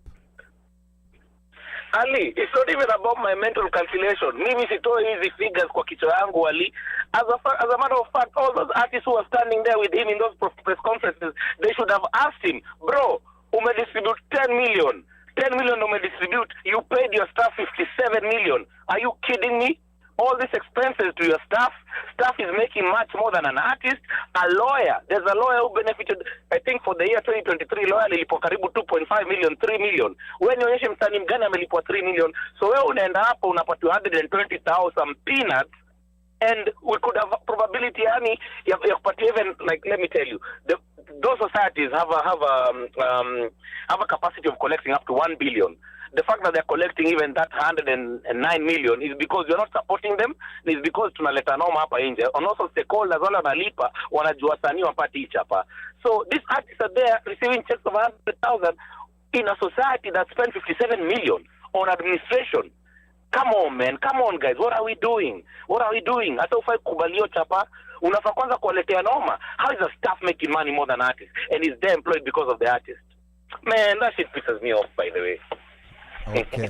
Aya, sawa. This Nonini guy sounds like he's gonna make a song about Ezekiel.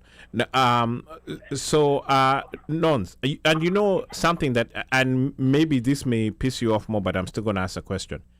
MCSK has been in operation since I believe the 80s, or am I wrong?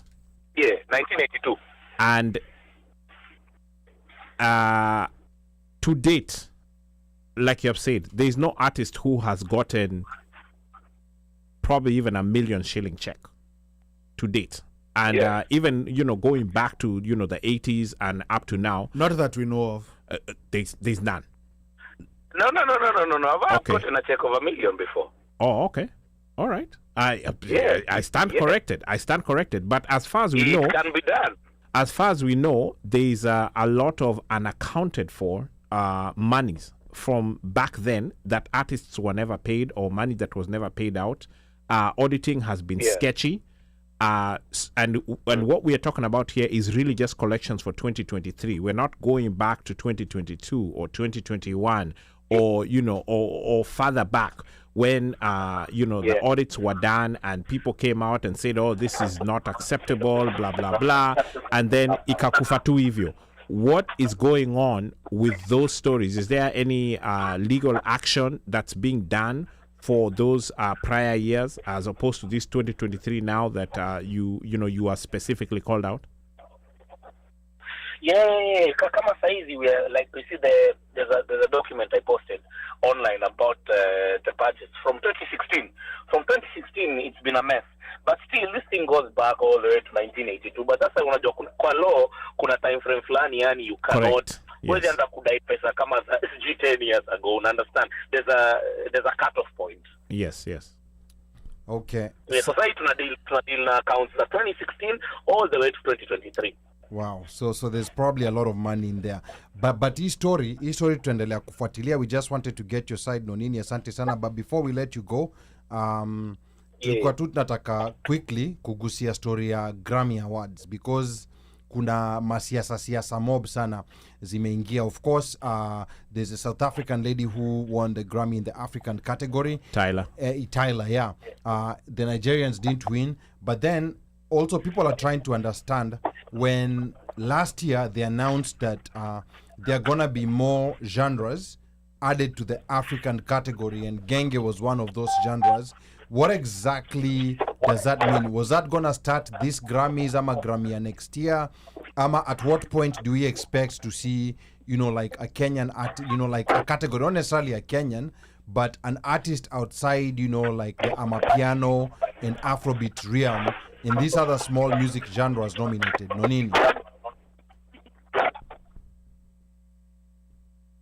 Nonini.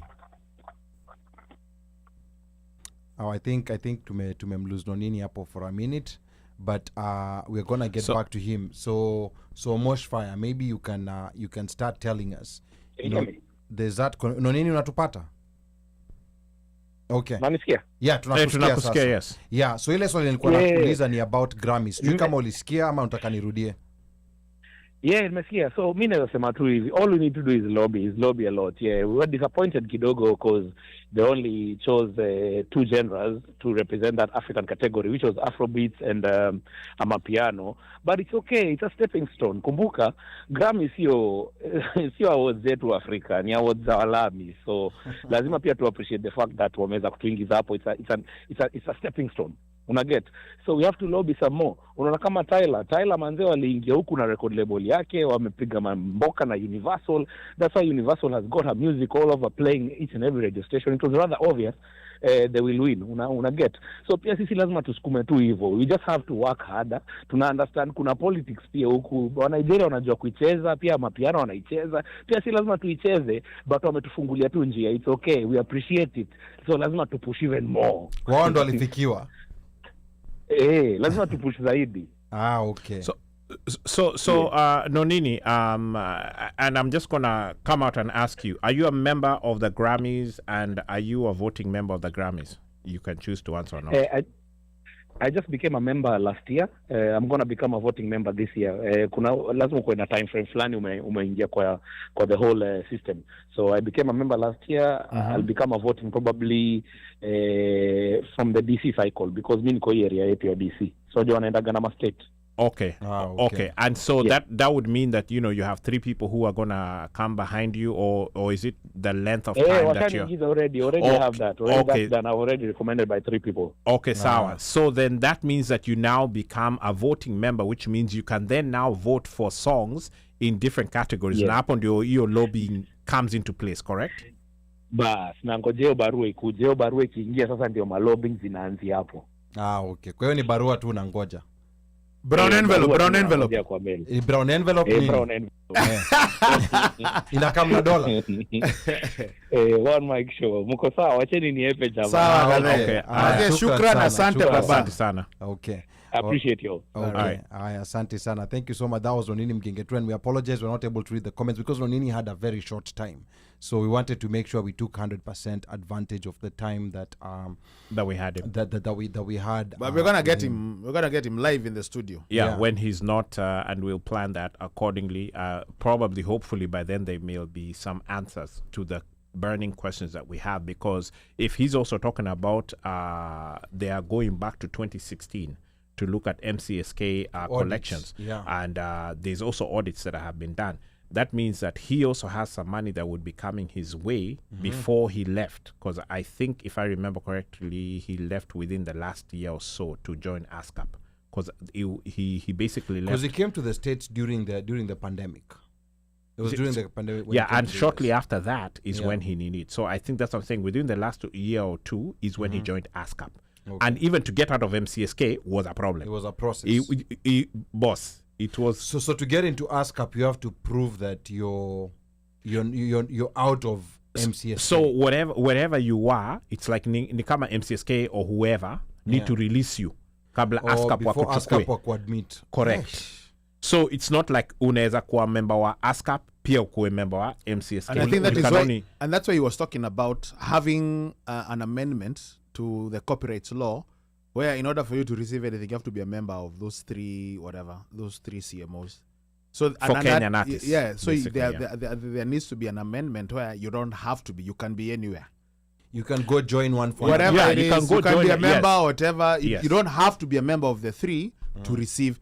You remember before when guys started getting cell phones, almost like the 80s, where like if you were tethered to Verizon, you're tethered to yes. And then they changed to where now you could port your number. Correct. porting wasn't there. Remember? So porting. No, me. I always found porting in the US. Oh no, porting wasn't there. No, porting. No.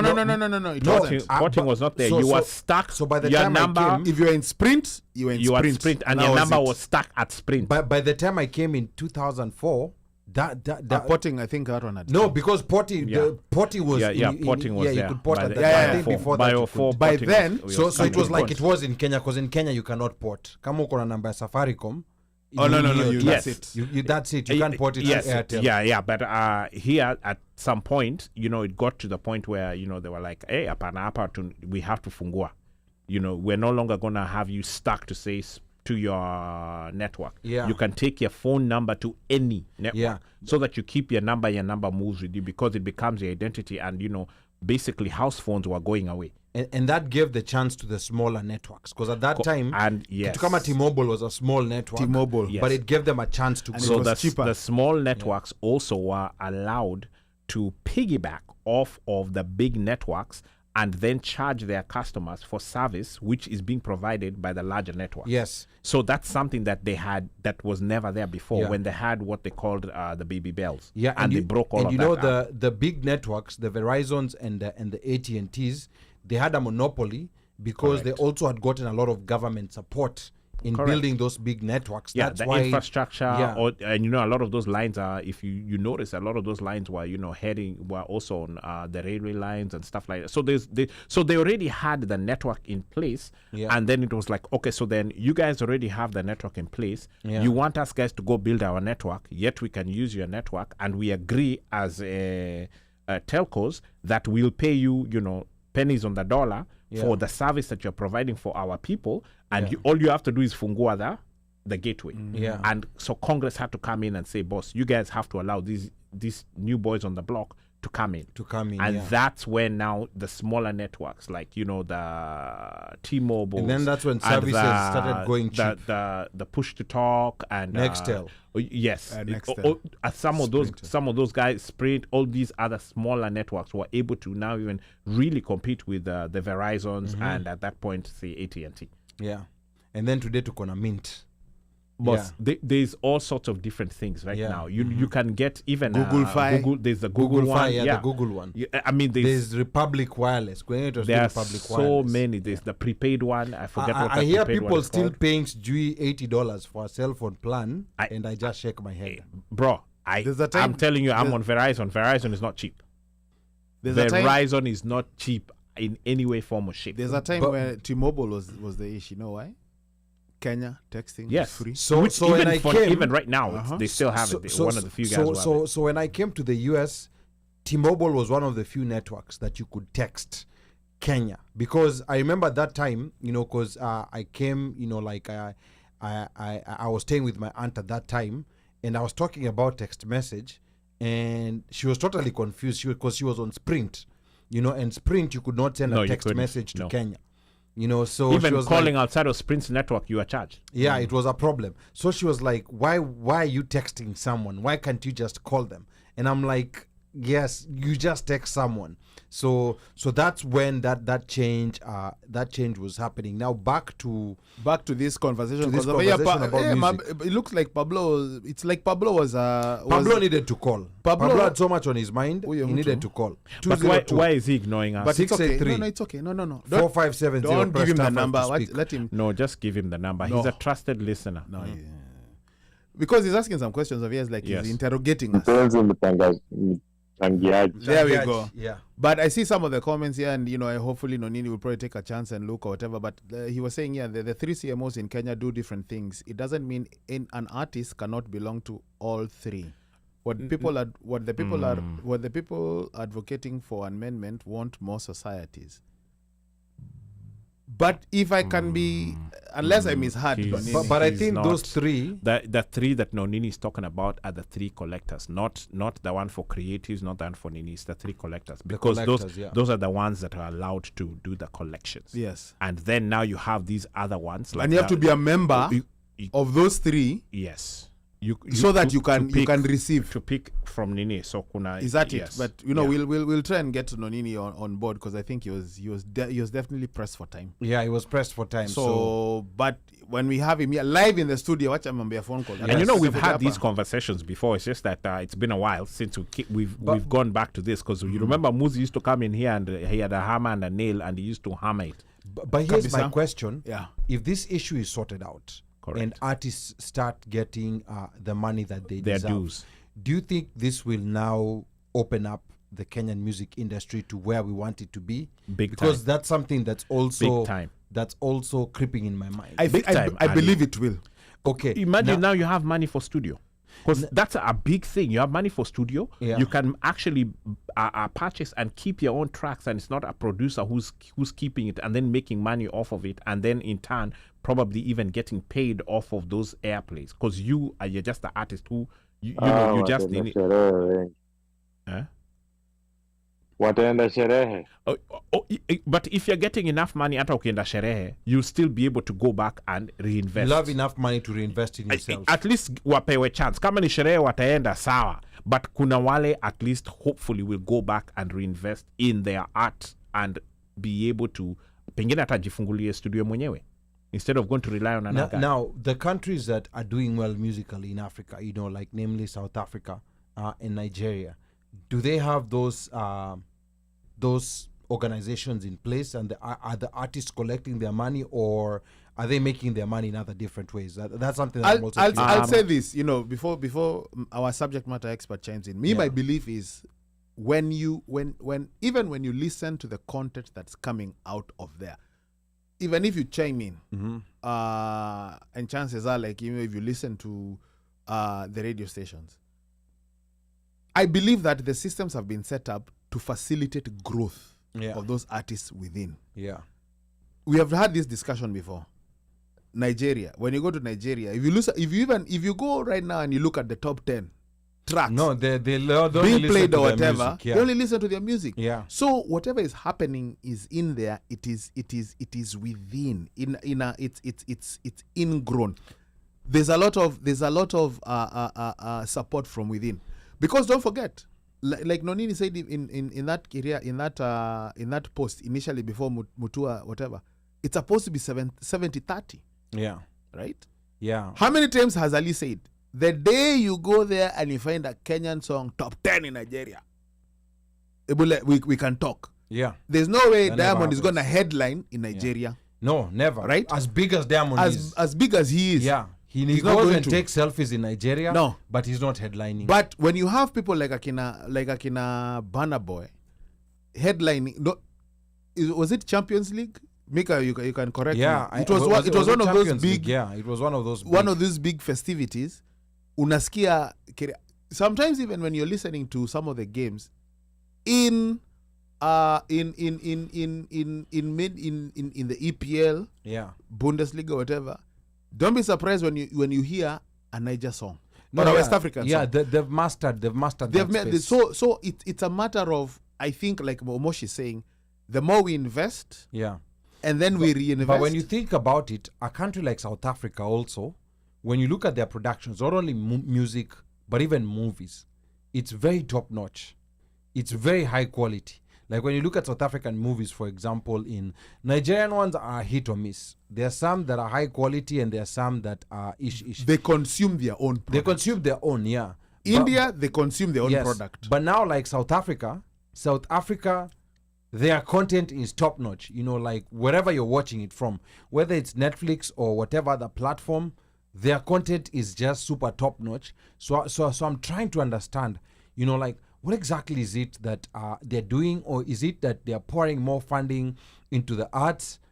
Because when you remember, like Kings of Joburg, Shona Ferguson, oh my goodness, that series was just, like even by comparison by American standards, it was just way top notch. So those are the things. And then when you look at Kenya, for example, like even the acting space, they are still in startup mode.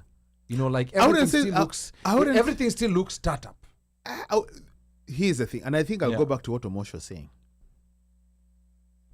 the more money you get, the more you invest. When you reinvest, you get when you reinvest, you're getting probably better equipment. You're getting compounded returns. Better director of photography, better editor. But here's another thing, and it's something that we even discussed with Balozi Big Ted. Like what he has tried to do. We have people in Hollywood, Kenyans in the Hollywood scene who go inside doing their thing, but we really don't. Maybe they're making moves. We don't know. But if they were making moves, we would be hearing of moves. A few movies have come out of the 254. Like 40 sticks. 40 sticks. Yeah, it was it 40 sticks. Yeah. Nairobi Half-Life. There are certain movies that have come out. There's been some good movies. They have. But the more you reinvest and there are more opportunities, then you can find that probably people who are working even, let's say, in Hollywood are, director of photography. Because people just think director. No, they are writers, makeup artists, costume designers, production set managers, whatever. Some of those guys can go back and do an impact. And even local production, not necessarily just even English, because you find, like Kikuyus, I'm sure, like, I want to say, like, in the Kikuyu space, you've got someone called Mashangi. Mashangi is a comedian, whatever, does his thing, Kihejo. Most of these guys, if you're in that space, I'm sure, like, even in Luo Nyanza, you probably have artists, comedians, theater guys doing stuff. Those are the things, like, if it's people doing theater, those spaces. We've talked about music. Vernacular artists make a lot of money. Yeah, they do. From where? From MCSK? From no, locally. Like straight up. That's straight up. Not on collections. Besha. Yes. Yeah. Straight up. Not from Keria. Doing shows. Or whatever. Because they're popular. Selling their wares. CDs. And they figured it out. Yes. Somehow they figured it out. Yes. So like now those guys, like that guy Mashangi, Kihejo, those guys, they're so popular, they even get radio shows. And they get radio shows within the vernacular. And I'm talking about Kikuyu, Keria artists, whatever.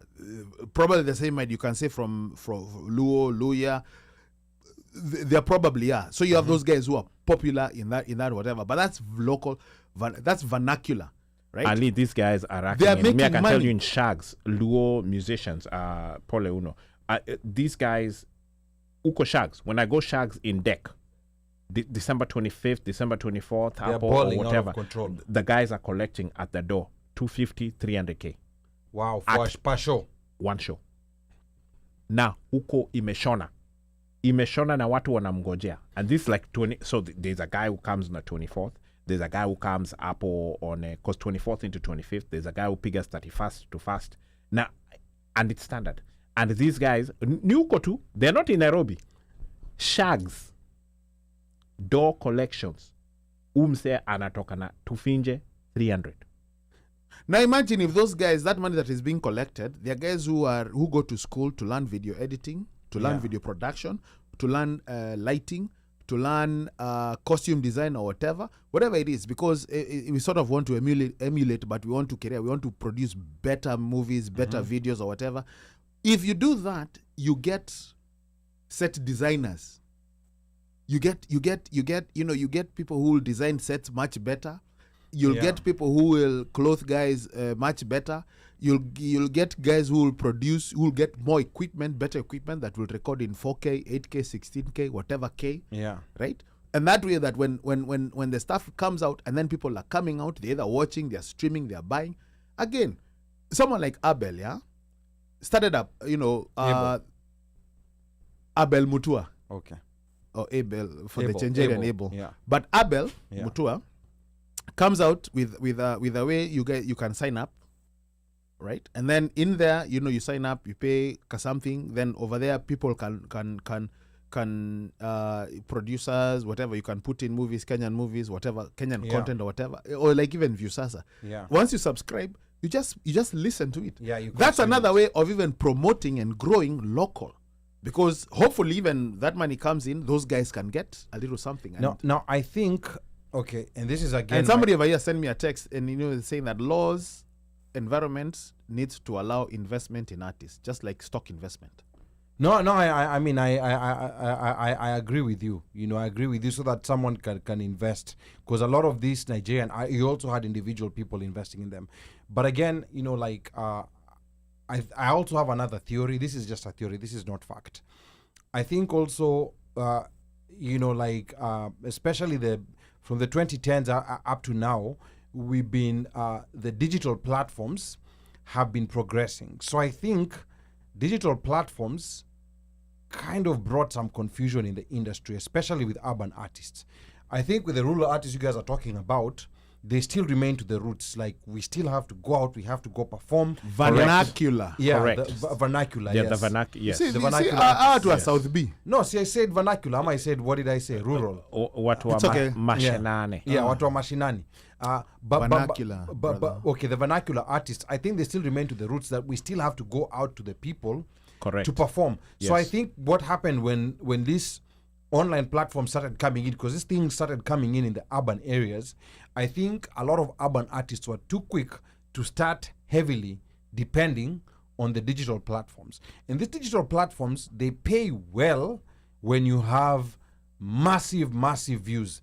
And I think the pays per view has been, over time, how much advertisers are paying, because there's been an explosion of content and not to match the number of advertisers that are there. So I think the amount has been reducing, whereby unakuta mtu anasema niko kwa hii platform, but I only got this amount. I only got this amount. Whereas you have these vernacular artists, they're still pounding pavement. Correct. They're out there, Yes. Performing, being in touch with the community, meaning that hata kama kuna wedding, I know there's a wedding here, they'll probably invite me to perform. And I think that's what has worked for them, which I think for artists right now, you still have to pound pavement. I think in as much as the digital platforms are a source of revenue, Income, yes. but I think you still have to pound pavement, because that's what, even when you look at the Nigerian artists, they did a lot of pavement pounding. Yeah. No, you still have to pound pavement. Yeah. But you pound pavement, especially on social media, TikTok, Twitter, Instagram. But then now you're pounding pavement. That's still digital. No, it's digital. That's still digital. You're still pounding pavement. You're still Yeah. and here's another thing, and we can also use this as a segue to discuss AFCON, where Mika be on standby, because how many times have we asked or inquired or wanted to know if we can watch Harambee Stars playing? Yeah, I mean, Let us even forget. It's such a complicated process. Let's even forget, trying to watch Gore versus AFC game. Oh, that's impossible. Or Shabana, whatever. We would love to, but first it's a struggle, right? The interesting thing is, when you look at Azam TV or when you look at in TZ, they are going to show the games, the Simba and Yanga and all their local games. and all that. They will show that. Us, it's a struggle. So even if you want to watch local, inakwanga shida. Ni problem, yeah. It's a problem. Yeah. Now, again, can they do it? Yes. But I remember even, at some point, Bandio talking about, it does cost to broadcast, even let's say a game, correct. to stream. Yes. Yeah. But with the amount of money that they make, I think it is something that they can do, because And they could potentially make these platforms, advertisers, digital, on all of that. because yes. guess what? Because as long as we know that channel is there, and you're saying, Yeah. okay, Omosh, come and subscribe, and if you subscribe, you'll be able to watch your team all through the year. Yes. Then I'm like, okay, if I'm a supporter, sure. Why not? Why not? And you The can same do way that. they have like League Pass, like NBA League Pass. League Correct. Pass or Yes. whatever, and it's something Yeah. that you can actually do, because okay, fine, the systems may be different, because like when you look at like Kenya, they don't have plans where you pay a certain amount, like $50 a month, and you can, it's unlimited data, whatever. Yeah, they are bundles or whatever, but they have, pay Pay-per-view. 500 shillings, and you've got YouTube for $10. I mean, 10 whatever plans that they have. But if you have Wi-Fi, if you go to a Wi-Fi place, all you do is just, if you have DSTV, if you have Wi-Fi, just click on whatever, and DSTV is going to show. But DSTV is going to show Premier League games. They're already showing these games locally in Kenya. All they have to do is move it to their streaming portion. That is it. And if it requires more advertising or whatever the ham sandwich that they need, then go ahead and do that, because us guys over here, we are starving to get that connection. We're starving and for we Kenyan don't have content, the ability to do that connection. After AFCON is a struggle, and it's because it's on BN, and like BN is only on one platform. Kama huna, I mean, like Osiju too. If you don't have it, but you see, BN is that's another story, because I also think that AFCON. Me, I was watching it on Sky Sports. I didn't even know that BN is showing it. Me, I was watching it on. Me, I've been watching all AFCON on Sky Sports. Oh, I didn't know that. Sky Sports has been showing AFCON. But remember, Sky Sports is not in the US. I know. I'm just saying. So no, let's. I've been watching it in the US. But let's we just deal with what we're dealing with, right? Because we could watch. You're talking about the cable channels that are available in the US. What's available for us? Because we are talking about what is here. So BN Sports is on that show. BN Sports shows majority of the non-English Premier League. Yeah. So the Asian Cup. Multitude or whatever. Mbaka balls za Warabuni unaziona. Yes. So it's and the struggle to watch AFCON reminds me of when I first came to this country and you wanted to watch a soccer game. Ooh, boss, you go to an Irish pub.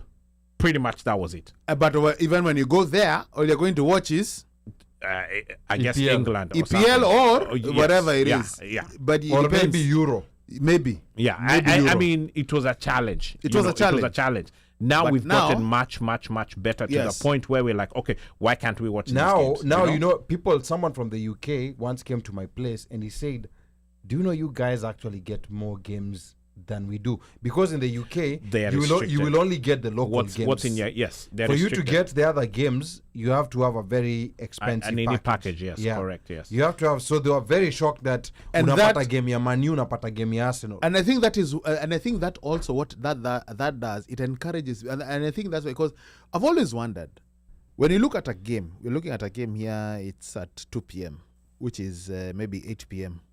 Or UK time. 9 p.m. Yeah. Study imejaa. Imechrome. Yes. Imechrome ile mbaya. But also don't forget that these guys have been doing this from the 1800s. Si ati walianza tu majuzi supporting their local team. Their local team where you They have been doing that since the team was founded 1886, 1887, all throughout. So already there's a community it's already if you look there. at some of the stadiums, they are so interesting. Like I'm always interested. There's a big teams that have big stadiums, but like when you look at small teams like Burnley, I can't remember what team it was. They had a very interesting stadium that when you just go out of the stadium, like you're walking into people's houses. You're walking to people's houses right there across the stadium. See, that's how they were set up. And I was like, and the stadium is so because they were local. They were local. Community teams. Yes. Yeah, it's a like community Green Bay, team. Yeah. It's such an interesting affair because I think sometimes we overthink back home. We want to build these 60,000 seater stadiums. Yet what we need is maybe even just a 5,000 seater. So when I was Huko visiting the leafy suburbs of Leafy County, normally in the evening to keep heading home, there's a study that is outside the governor's office. Like literally, there's a stadium. Well, it's not a study, but kuna uwanjo.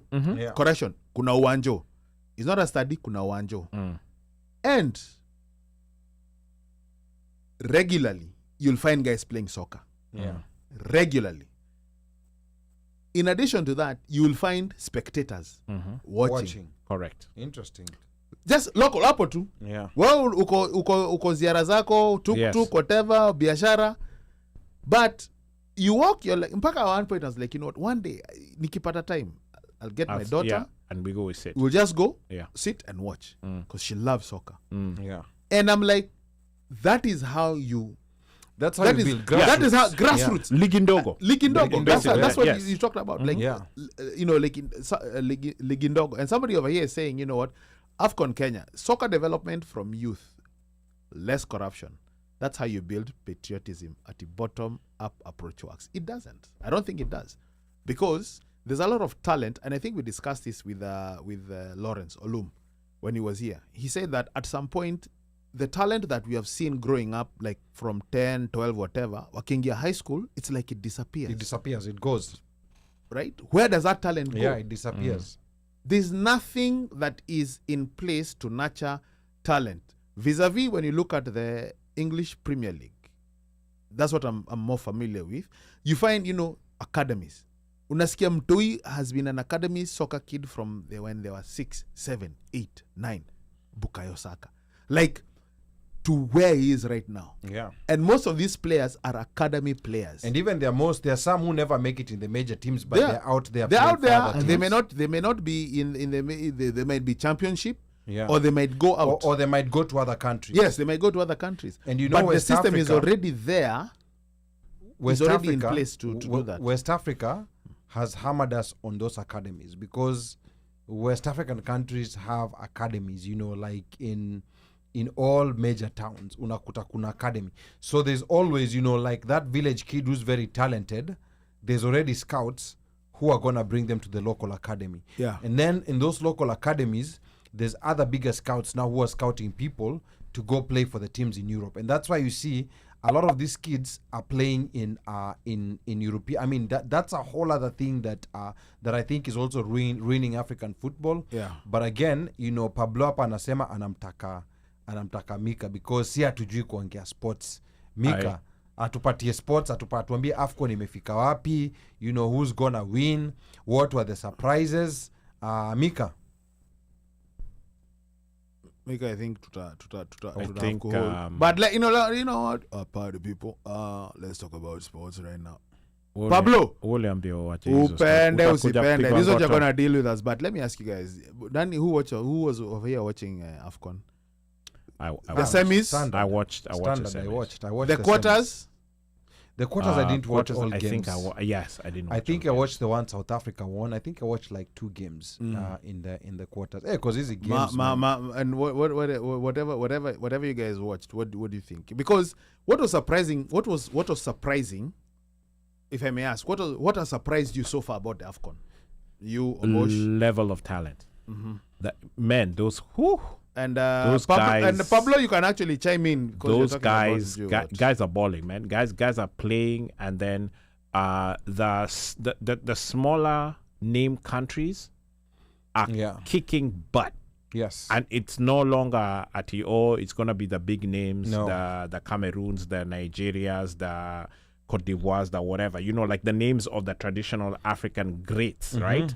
It's these smaller countries that, you know, like the DRCs, you know, your Cabo Verde, you know, these countries that you're like, these guys even have soccer? How the heck did they even make it over here? TZ, I mean, you know, yeah, but they qualified. Yeah, but you see, our reason for not qualifying, and I'll still stick with that, is we were disqualified. We were not participating. Right? So we couldn't qualify. We couldn't qualify. We had been suspended. So there is no way that we were going to make it. We were not AFCON. We were not making AFCON. Even when we were brought back, there was no way for us to make AFCON. Because we were overtaken by events. And that's to our own detriment. And somebody was not forward thinking enough to go and lobby and get us back in on time so we could qualify for AFCON.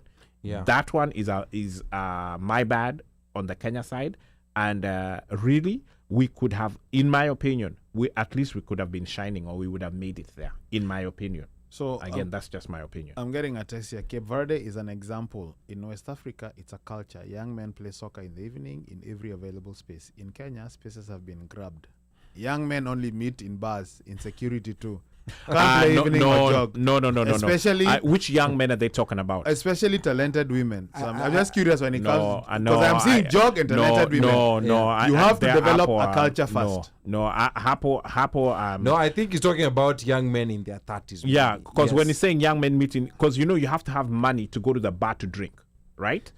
when we were growing up, even now, those guys who are age who were... But then, almost you have to remember, especially in the city, a lot of the spaces where we used to play, they have apartments right now. Those spaces were grabbed. I'm thinking about places like Nairobi West. You're right, because even Mada, the spaces in Mada, they added. Yeah, because all those spaces, all the extra spaces that they had, those the green spaces, you would find kids playing ball. Correct. Hapo, I am not disputing. Yeah. But the way that our structure is, and I'll still say it, and maybe somebody will say, oh, Moshe, you're way off, is that even in school, sports is one of those things that you gravitate towards. So you, as a boy, you don't have a choice. You're gonna have to play one of those games at some point in Chuo. And a lot of the schools now are boarding, so it's not like you have a choice. Now, and they do have space for you to play. Now, when you come back to the estate, that's a different story. I think, but then also schools, you have to realize, also schools have changed.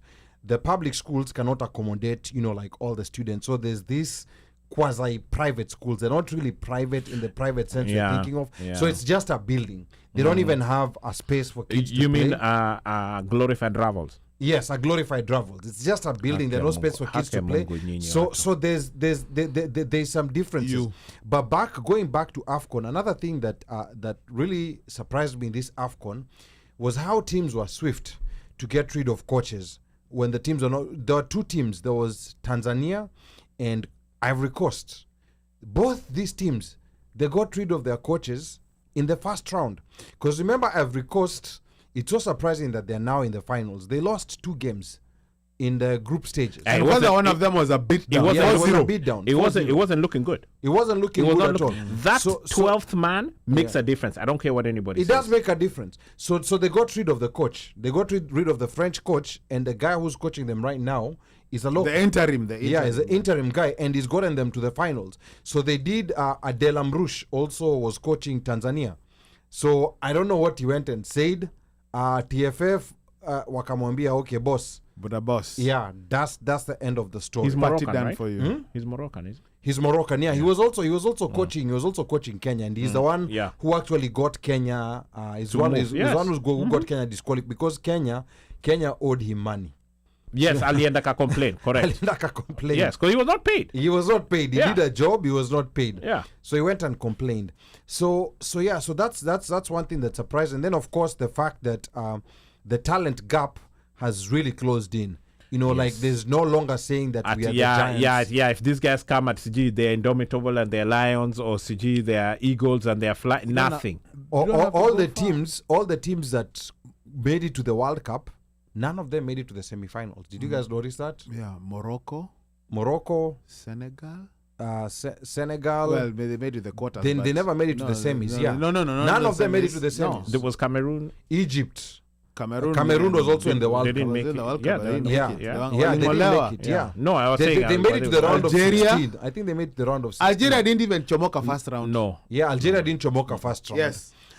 What I loved about this was I was so captivated because, like you said, the competition and the talent has improved. Yes. And I was telling my daughter, I'm like, Mama, listen, people have gotten better. Yeah. People are playing better. Now, somebody over here is saying, talking about Cape Verde, and I was gonna mention that. Pertaining to making and growing sports, if you make safe spaces, playground safe for women, correct, you make it attractive for children. Talent grows for kids. Spaces, if not grabbed by powerful land grabbers, they are left to bouncing castle merchants. That is true. That is true. Yeah. But when you look at talent, it has improved. I was listening to a guy talk about today on Spice, and a guy called Cyprian, and I shared the link. He said that's something, if you want to know that a country is doing well, there are 4 places that you look at. You look at the bus station, you look at the national team, you look at the hospitals. I can't remember one. How you treat them, it's an indicator of how well you're doing. Yeah. Let's look at our national teams. Kenya. Madogs. Hospitals. Madogs. Our women. Ni muhadhara ni madhogo than you. Yeah. Bus station, ukienda bus station. Madogs. bus station or any station, train station or whatever, apart from maybe SGR, when you look at the chores or whatever infrastructure, Horrible. Yeah. I don't even go to, because if that is, if 3 out of 4 already are Madogodanio, even the other one, I can't remember what the other one was. But there needs to be a way to facilitate, to grow, to nurture, to make it conducive for talent to grow. Now, I was looking at some of the players. You know, we talked about how the Nigerian team, majority of the players play international. Yeah. But South African, they play local. They play local. Yeah. But their league is also good. Their league is good. But I pointed out that one team produced a majority of the players. So that in itself is a problem. However, South Africa produced local talent. Yeah. And that local talent, even that major team, even that main team produced, even produced 8 South Africans. Yeah. Iliwafikisha wapi? Semis. And they were very close to making it to the finals. Yes, and they went to penalty. Yeah. Their kicking was So it's one of those, you're like, the talent is there. We do have talent. Would it be nice to have, you know, our local, like now for example, soccer leagues like Kenya, whatever. I'm sure wewe ni msewa AFC Leopards. Ama wewe ni msewa? Huwezi kuwa msewa FC. Wewe ni msewa? Shabana FC ama Kariobangi Sharks? Haiwezi kuwa mtu wa FC. I can tell you. Haiwezi kuwa mtu wa FC. People from that side of the country. Yeah, exactly. Na wewe ni? Mimi ni mtu wa Bandari. Bandari. No, mimi ni mtu wa FC. In all seriousness, mimi ni mtu wa FC Leopards. Yeah. Okay. Yeah. Me, I don't have a team yet. What was that team from the one Babahanya was telling us about? Ilikuwa inaitwaje? Oh, that is Division Division 3. Gema FC. No, Kabati FC. Big shout out to Kabati Youth FC. Yeah. But those guys are coming up. They're coming up. You know, that's another thing. You know, like, again, when you look at, like now, for example, the English Premier League Championship, they broadcast their games. Yeah, I know. Even these other divisions that are low. And you're like, that's very advanced. You know, like, we have to bring back the culture of people going back to the stadium, because that culture was killed. That culture was killed by you know, and I know sometimes, and you cannot, but also you cannot I know be sometimes having games. Vika disagrees with me, but it was, the culture was killed by you know, like a lot of this European football on TV, where people would rather go watch a game in a bar, you know, like, than go to the study. But if that culture is brought back, you know, just like the way rugby folks, they like, you know, like, they like being in that environment of the study. They like the atmosphere, just going to watch the game. Yeah, they like that environment. So Carol Radul and Raf Silk, mbona namsahau jina yake, Debra. Oh, Debra. Yes. Debra Uko. Yeah. They'd been trying, you know, like, because they come from a generation where their fathers were big Gor Mahia fans. And taking them to the stadium. Yeah, and taking them to the stadium. So they were trying to bring it to a level. And let me tell you one thing, one interesting thing. I don't know if it's a good or bad thing. If you bring the women, the guys are going to come. Because rugby, that's what happened.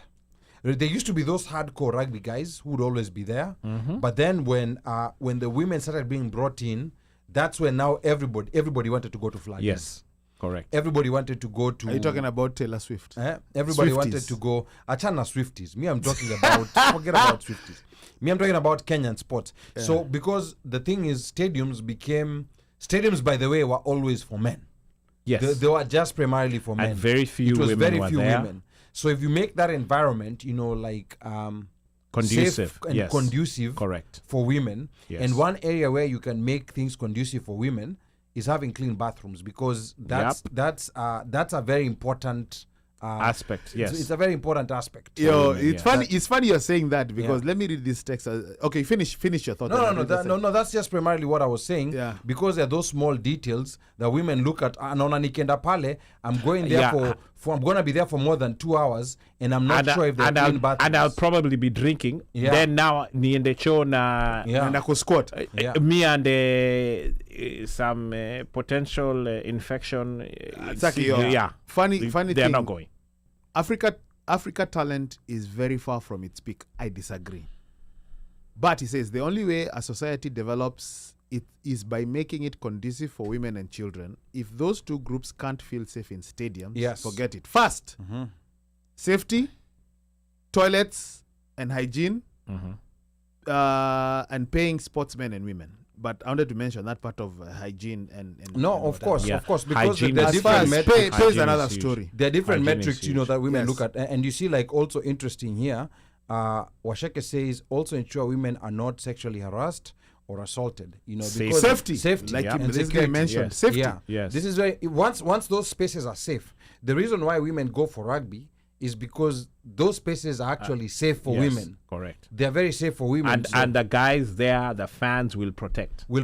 Yes. Yeah. So I think that's something that maybe needs to be thought about. Yes. Because there's a whole generation that sees Nyayo Stadium, they just see it as a place. Yes. They've never even been inside there. They're like, what is that? Yeah, they know this is the place where the president goes to give a speech. Like Moi International Sports Center Kasarani is almost like almost like a white elephant. It's almost like a white elephant. Yeah. So. Evans Marubi over here says all Super Eagles are foreign based. No one plays local. You know what is interesting? Yeah. The former Super Eagles coach, may he rest in peace, Keshi. Yeah. When he won the cup, all his players were local players. Local players. Yeah. Were local players. Yeah, he got all local players. Yes, our foreigners walikuwa wameanza kumea pembe. Akasema I'm going to get local players, which he did, and he won. And I think that's also one of those things that also needs to change. You don't have to have, or you don't have to play the big international names to be able to be given a chance. Yeah. But like you say, Ali, I think also nurturing and growing local talent. Yeah. And growing, we're not talking about somebody who's 18, 19. No, 18, Mashinani. You have to start 18, when they're young. You have to start developing the talent very early. Yes. Yeah. And once you get it, you don't let it go. Because like Lawrence Olum was saying. Ligindogo is very important. And I keep jumping on Ligindogo. I have a cousin who plays in Ligindogo. Na Ligindogo chezwa pale, because he lives on the Kilimani side. So they play at, is that at Impala? I think they play, there's a kuna kafield hapo somewhere. So hiyo ka hapa around Woodley. So anapiga kagu kutoka Woodley, anaenda nacheza, somewhere over there. Kuna kafield hapo around Impala over there. So anaenda anacheza ball na anarudi. But because his parents wako na kado kidogo, na anaenda to some of those group of schools, shules, they even, funnily enough, those schools even have their toners where they even choose like all-stars for these toys who are going to these schools, and they play tournaments which they even end up doing international. So unajua wanatoka Kenya, wanaenda SA, sijui wanaenda wapi, nini. But another thing that I noticed with a lot of parents now, if the kids are very good sports-wise in Kenya, they are pushing them and they're investing in them, and they're even willing kuwaleta, let's say hata kama ni Europe, kuwaleta hapa, kuwapeleka sijui wapi for those summer leagues. In academies too. Yes, and they take them for summer leagues, and now they're at the point where they're like, okay, I've been taking this kid for summer leagues, maybe 2-3, nini, sasa nataka aende kwa academy. So now I have to figure out, okay, which school or which country can I take my toy where the soccer talent will be nurtured, as well, bado atasoma, and it's not going to be a language barrier issue. Juu pengine hata naeza lipa or whatever, but if the club picks up the child, you know, and then easy stories are, of course, as usual, the kid is good enough to make it to, say, under 15s for Kenya. Wanapiga rako, but saya... When the trip comes. When the trip is coming, or for selection. Unaona watu wengine wametokea. Yes. People who've never shown up. Kama una hiyo brown envelope, kulipa, mtoi wako is not selected. But yeye ndiye amekuwa anafanya job. They are the ones who have been doing the job. And it's unfortunate that is something that's still happening and continues to happen. But there's a ton of talent And some kids are really, really good in Kenya, and the parents are pushing. And this generation, I've noticed that if the kid is good at golf, the parents push. If they're good at swimming, the parents will push and nurture in them. If it's soccer, if it's violin, piano, nini, they are pushing, and they're realizing this extracurricular ama akaka talent kengine, I will push the child to go do that, as opposed to sisi yetu ilikuwa tu masomo na masomo zingine, na you'll be a doctor, a lawyer, or a thief. And our parents, some of us have brought that thing over here into state where kazi yetu ni nyi musome, si tunafanya madabo. But then, you know, like giving some grace to our parents, I think. I'm talking about us as parents. Yeah. Us guys. Yeah, because. But yeah, giving some grace to our parents is that they. I think they were looking, they were looking at reality and looking at those people who took this path and what happened to them. Yeah. And they were like, apana, you know, like, I don't want you to end up like so and so. Yeah. I don't want you to end up like so and so. So they were doing things based on what they saw and what they knew. Of course. They were saying these are the successful places. So even parents here, another thing, you know, like that parents who have kids who are playing sports should also be mindful about. It's important to encourage them, and sports may also open up other opportunities for you. Not may, it will. That are outside sports. But especially on kids who are caught up in being in the top leagues, it's very few people who make it there. So at the end of the day, yes, encourage your child, but also it's also very important to have a plan B. It cannot be plan A. No. You know, like, you encourage such that, you know, in the long run, the kid doesn't say you never supported. Yeah. So it's important. So mtoto wacha mwenyewe afike point. I don't want it anymore. Yes. There's something Kobe Bryant said before he passed away, and that thing has rung on my mind for a very long time. He said he gets surprised, you know, like when, and this has now got me thinking differently. He said he got surprised when he's seeing parents, you know, like pushing kids who are like 7-8 years old to just one sport. And this, by the way, is a guy who was on top of the basketball world saying this. Yeah. Him is saying when he was young, he played soccer, he played baseball, he played all kinds of games. Most kids, most of the superstars. Which is what we did actually growing up. We played a lot of games. But now you see what's happening because this sports thing has been commercialized. Unakuta parent anaona, okay, my kid is good in bake, I'm going to put him in all these different bake programs. So this child doesn't even have an opportunity to try out soccer. Or see hockey, if they like soccer. or field hockey na kugongwa na ile ball. Yes, or field hockey or whatever other sport that they have. Cricket. So I think it's important to also let children, you know, like just play around with other sports, because you see kids are funny. They like one thing one day, and then a month later unakuta amechange mind. Mara alikuwa anataka kuwa gymnast, and then all of a sudden anataka kuwa magician. You know, like anataka kuwa magician. You know, like and that's and you can't fight that. Yeah, but when you've exposed them to so many different things, I think they get to that point where they get to that level point where they decide this is what I like, rather than force them to do what you like as a parent. Correct. Now here's a question before we wrap up. Super Bowl is Hatujamaliza AFCON, maliza na AFCON. Now before you go to Super Bowl, yes, okay, so before you go to Super Bowl, I want to read a comment that Stephen Batty has made. It is very expensive to make a child play multi-sports. I have a child in swimming and soccer, 2 children, and the amount of money paid is a lot, even when they are playing club soccer. And I think this is part of the problem that has happened with sports in the US, where it has become money. I think we need to have spaces, you know, like when we're kids, like just a space where kids can just go play ball. It doesn't have to be, you know, like competitive. It doesn't have to have a ref. I'm just talking about spaces where, you know, like it doesn't have to be organized. I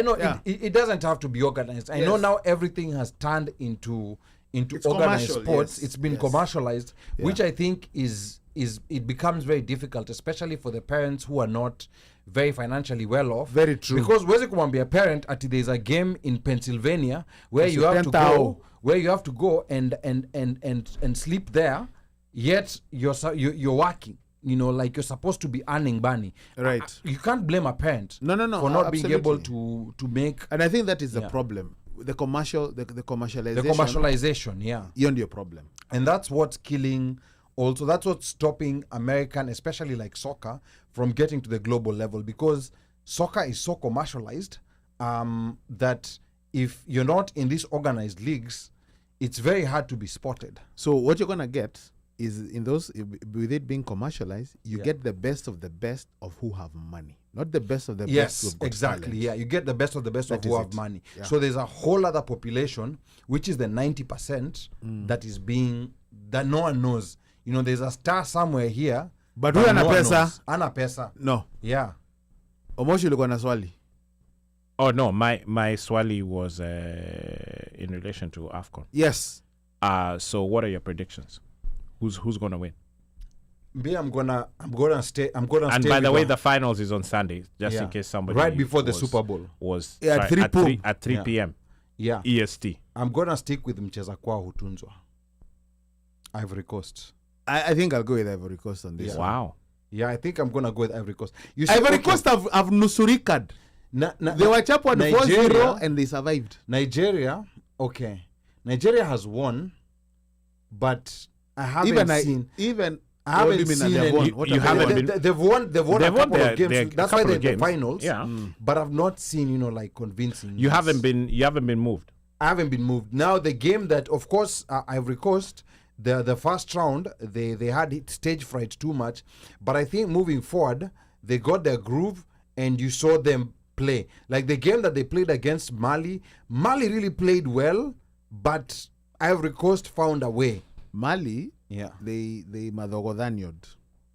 They had one man extra, and for whatever reason, you're supposed to take advantage. They got comfortable. They got comfortable, But you see, now whatever happened, they lost. Ivory Coast. This thing, because me actually thought, I was watching with my nephew, Ron Rope. I was watching and we're like, this thing is gonna go to penalties. I said, and I was like, I think Ivory Coast here they're gonna play for a draw, and they go to penalties, because the guy, msewa penalty, msewa red card alipe what 43rd minute. In the first half, I think before they went to the half, they played quite a bit without. Yes, they did, and I was like, okay, Ivory Coast, I think they're done, because after that drubbing they got from Cape Verde 4-0, I was like, it was Equatorial Guinea. It was Equatorial Guinea. Oh, not Cape Verde. No, it wasn't Cape Verde. It was Equatorial Guinea that chapped them 4-0. For Bono. So you have Ivory I'm gonna go with Ivory Coast. You have Ivory Coast. Ivory Coast, yeah. And Drogba's my boy. I would have loved to stick with them, but for whatever reason, I think that Nigeria is actually going to take this. Nigeria and Juju will work. I just think that there's people who, I think Ivory Coast have gone. I don't think they have any more gas from what my opinion. The 12th man though is the 12th man. The 12th man is something we always see, but I'm gonna go with Nigeria on this one. So over here, let's see what happens. Do we have any comments on that? Pablo here is saying Ivory Coast for me. Juliet, karibu sana. Organized sports are slowly diminishing youth sports. It's dividing the have and the have-nots, and in most cases, most kids are giving up sports after high school due to the pressure. It stopped being fun for them. Allow your kids to diversify. Soccer and basketball aren't the only sports. They can do track and field of season, etc. Kwanza rowing for black folks, as black folks, scholarship. Wafikirie hiyo.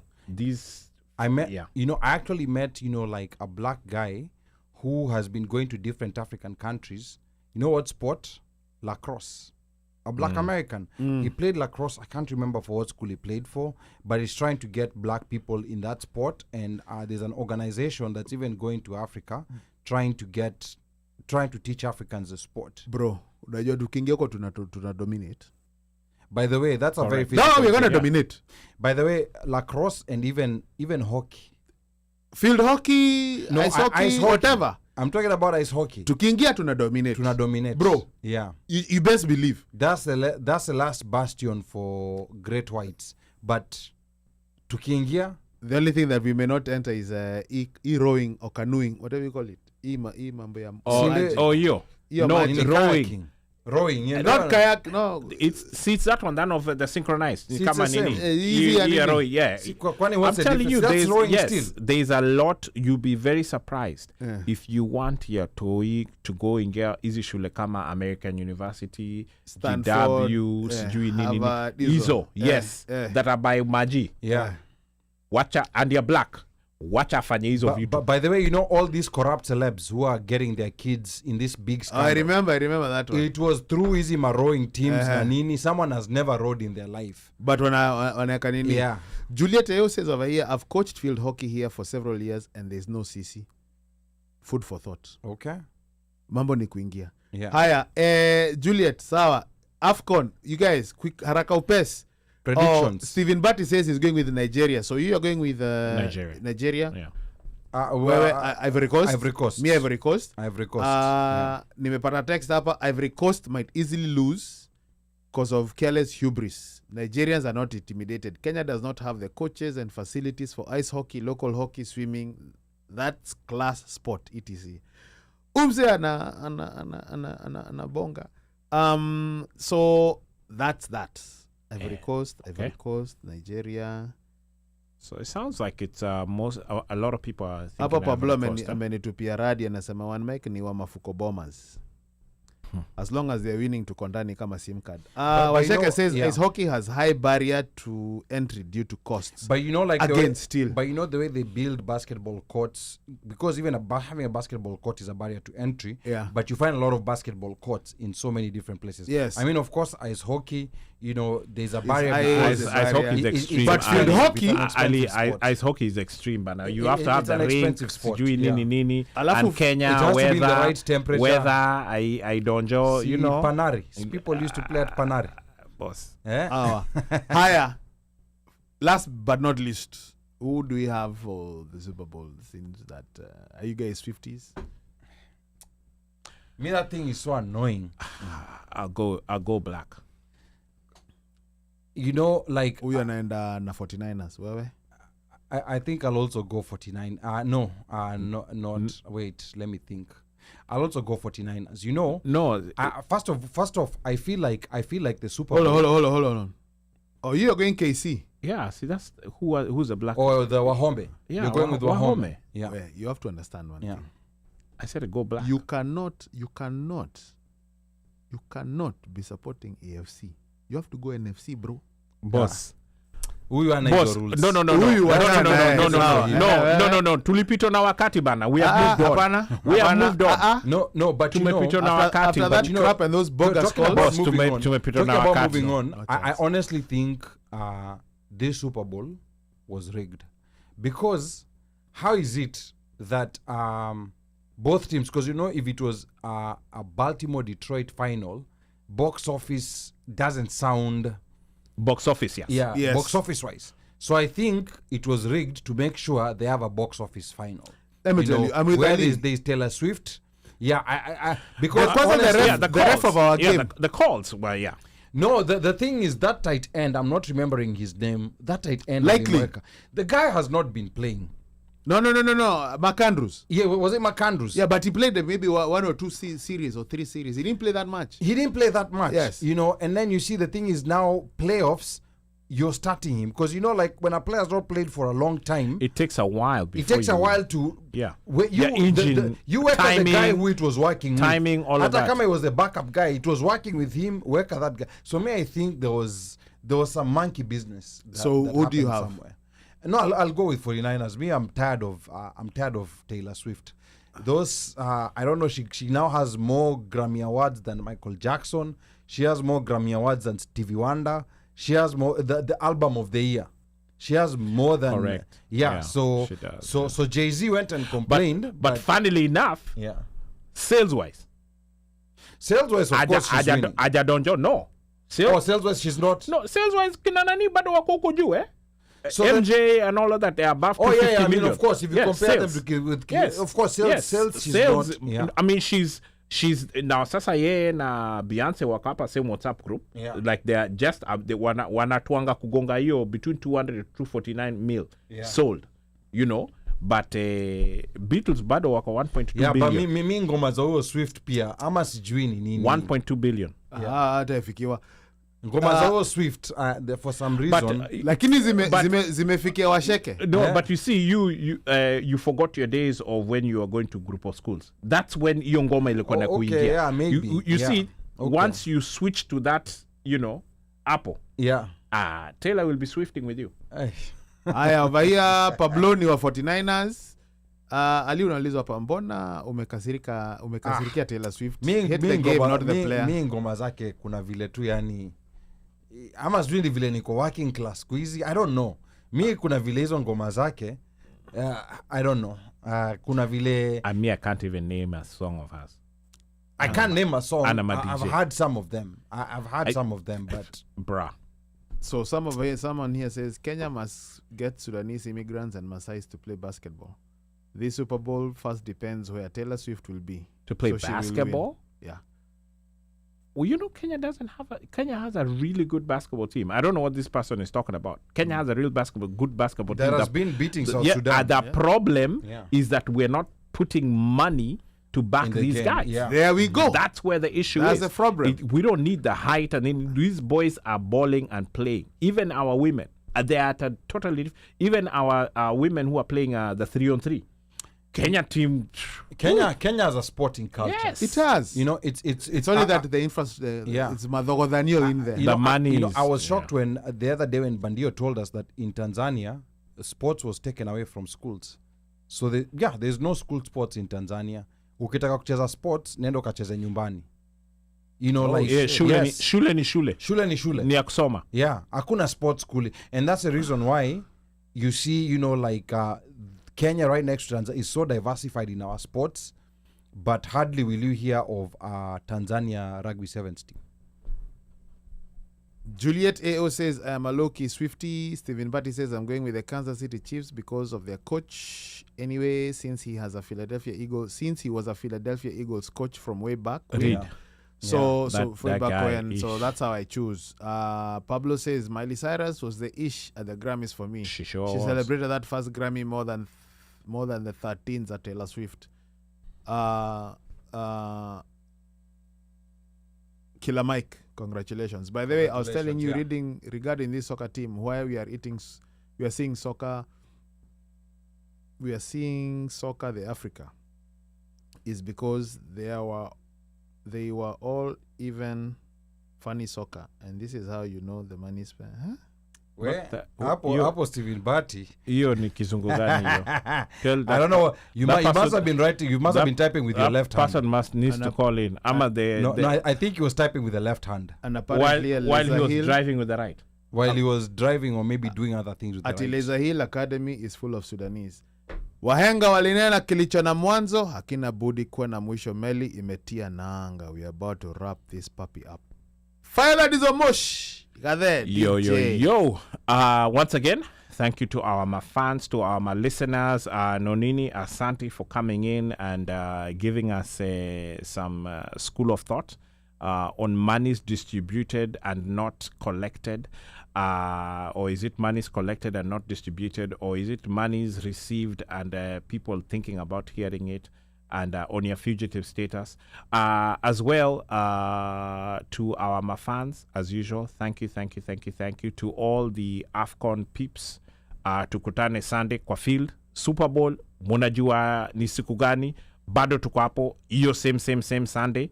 Na pia nasikia sijui Man Useless pia wako hapo, sijui, and then sijui, Ali, what's that team of yours? I have a lot of teams. The EPL team on Sunday. So Sunday actually is a big sports day. I mean, you start at 9 in the morning. From 9 in the morning. From 9 in the morning, there's also that timetable is tight. Ukijipanga correctly, you will be watching games from 9 to 9. Yeah, 100%. You may not move. So depending that's a upon sports day. Yeah, depending upon, maybe in between you might find some chaps at Chomari Nyama. That's where you head for ile And that's when you're tupiga tumbukiza as you maliza. That's when your significant other will have career chores for you. No, you do the chores on Saturday. No, yeah, by the way, do all your chores on Saturday. Do your chores on Saturday so that on Sunday... She will bring up more chores. On Sunday, you have been freed up. If you know how to play this game, the game doesn't play you. With that said, we will see you guys next week. Next week, actually, is President's Day in Akuja. Kuna wale wanajipanga. Yeah, so... hey, they're coming. They're coming. And next week, most likely, we might be hosting Wahome Boston Marathon. Big things are coming up in the city of Boston. So stay tuned next week. You know, like they're only gonna be 200 tickets. And because you're tuned into the One Mic Show, you guys will get fast dibs. You know, you're gonna be sitting there with all the top marathon runners in the world. With the potential champion. Yes, you're going to be sitting there with a potential champion. Yeah, because we've done it. Yeah, we've done it before. Yeah, we've done it, and we've done it. I must say, we cleaned up very well that day. Oh yeah, we did. Yeah. I mean, so this year, by the way, you guys need to confirm very quick, because. But do we need to clean up? I'm just asking because we're not just as I mean, of course, it's a cleanup affair. It's a cleanup affair. Yeah. Yeah, but anyway, thank you to all my fans. We'll see you guys next week. And I guess, Ali, you have dibs on this. Yeah, so I will make sure that all you guys get fast dibs. Those who want to come to Boston, please make sure you get those tickets because they will run out. They are only 200. They're limited. The capacity is limited na hakuna kununua tickets mlangoni. It's a weekend of, I believe, April 13th, 14th, 15th. Typically, Boston Marathon is on a Monday. So that weekend, you know, like people are going to be coming in and there's going to be a lot of festivities planned for the city of Boston. So want you to stay tuned. And then Stephen Batty. So, real quick, do you think that the same folks who will run in Boston are going to go to the Olympics? Or is it too close? So Kenya will only have 3 runners in the Olympics, and we already know 2. The champion and the champion. The champion and the champion. The world record holder, yes, and the GOAT. Yeah. That's Kelvin Kiptum and Eliud Kipchoge. So there's only one other position. And that's why it's so unfair for Kenya, because we have marathon runners who were they part of any other country that'd be qualifying for but there's only 3. Only 3. So I don't know who number 3 will be. I think it has to be someone who's won multiple Abbott marathons, the major marathons in the world. And I'm not sure exactly who's that going to be. So that's going to be, that's one of the toughest calls. So whoever, and both of them, I don't think either of them are in Boston. They're not going to come to Boston. It's too close, right? No, I don't think either of them are coming to Boston, because I think typically, you know, you don't want to do more than 3 marathons in a year, and I think Eliud does 2. So you're already doing Olympics. So yeah, but what's your warm up to Olympics? Your Olympics in Ikitoka July hapa. Yeah. So what's your warm up to? So it will be the marathon that you'll do before the Olympics, whichever it will be. Yeah, because I know Eliud, he does only 2. But this other young boy, he's been killing. I think he's going to be running in Rotterdam. I think he's going to be in the Rotterdam Marathon. But yeah, that's this will be one of the greatest shows. Pesa ya John Hancock si mbaya, pengine anaweza tokea. Rotterdam ni when? I don't know exactly when it is, but I think it's around March, April. I'm not sure exactly when. There's no way. I don't see him doing Boston. No, then he's not doing. But the list is already out. The list for Boston is already out. We are gonna be checking it out next week. And then here, Stephen was saying, you guys, you're helping me drive from Dallas to Alexandria. You know, Stephen, when you say Alexandria, we have Alexandria in Virginia. So is there Alexandria in Texas? That's what that's what I'm wondering here. This is Alexandria, Egypt. That's what I'm wondering. I don't know near Alexandria, Ghana, because kuna Alexandria, Virginia. So if he's driving from Dallas to Alexandria, maybe you should stop by here, by the One Mic Show. Haraka upesi. Yeah, and then Pablo anasema show ni kali mpaka presenters wataki kuzima mitambo. Tuendeleni basi. Anyway, I want to thank everyone for tuning in. Another great show, Nonini, asante sana. We have some exciting episodes coming for you. We have, remember, during Telly, we are still trying to set a Friday to talk about the Diaspora Conference. We have, of course, Wahome, organizer for the Boston Marathon, and not Wahome wa Kansas City. It's Wahome wa Boston Marathon, not Wahome, the one who's playing on Sunday. So don't confuse the two. But will be so there will be that, and then we also have an MCA who's scheduled to come to the studio, and he'll be telling us why MCAs are all over the world. Bruce Grobela. I want to talk about the old Liverpool goalkeeper, Bruce Grobela. But I meant globetrotting. Yeah. Why all these MCAs are globetrotting and benchmarking and capacity building and mainstreaming and all that. We'll have an MCA in studio. I know Unomike amefurahi sana ako ka shrub nimepul ilikuwa kucheck kama watu wanapay attention. And I realize that people are still paying attention. Sure, convince yourself. But kwa hayo machache, yeyote ambaye anataka kunipigia simu, nambari yangu ni 1-800 mteule. Na operator akishika simu, mwambie unataka kusema na mjukuu. Na akikuuliza ni mjukuu yupi, mkumbushe ni mjukuu yule wa Masai. Because I'm Kenyan by blood, American by design, Masai by choice. Sichagui, sikagui, na sibagui. Kwaherini. Just like sports, if one mic show can attract women audience, they'll be in the money. And where have we not spoken about Valentine's? Why? Valentine's bado. Aiden, daddy loves you. Jerry, daddy loves you. Nimo, daddy loves you. Until next week. Our men's conference itakuwa Cabo Verde. And you know that. Let's end the show. Yeah.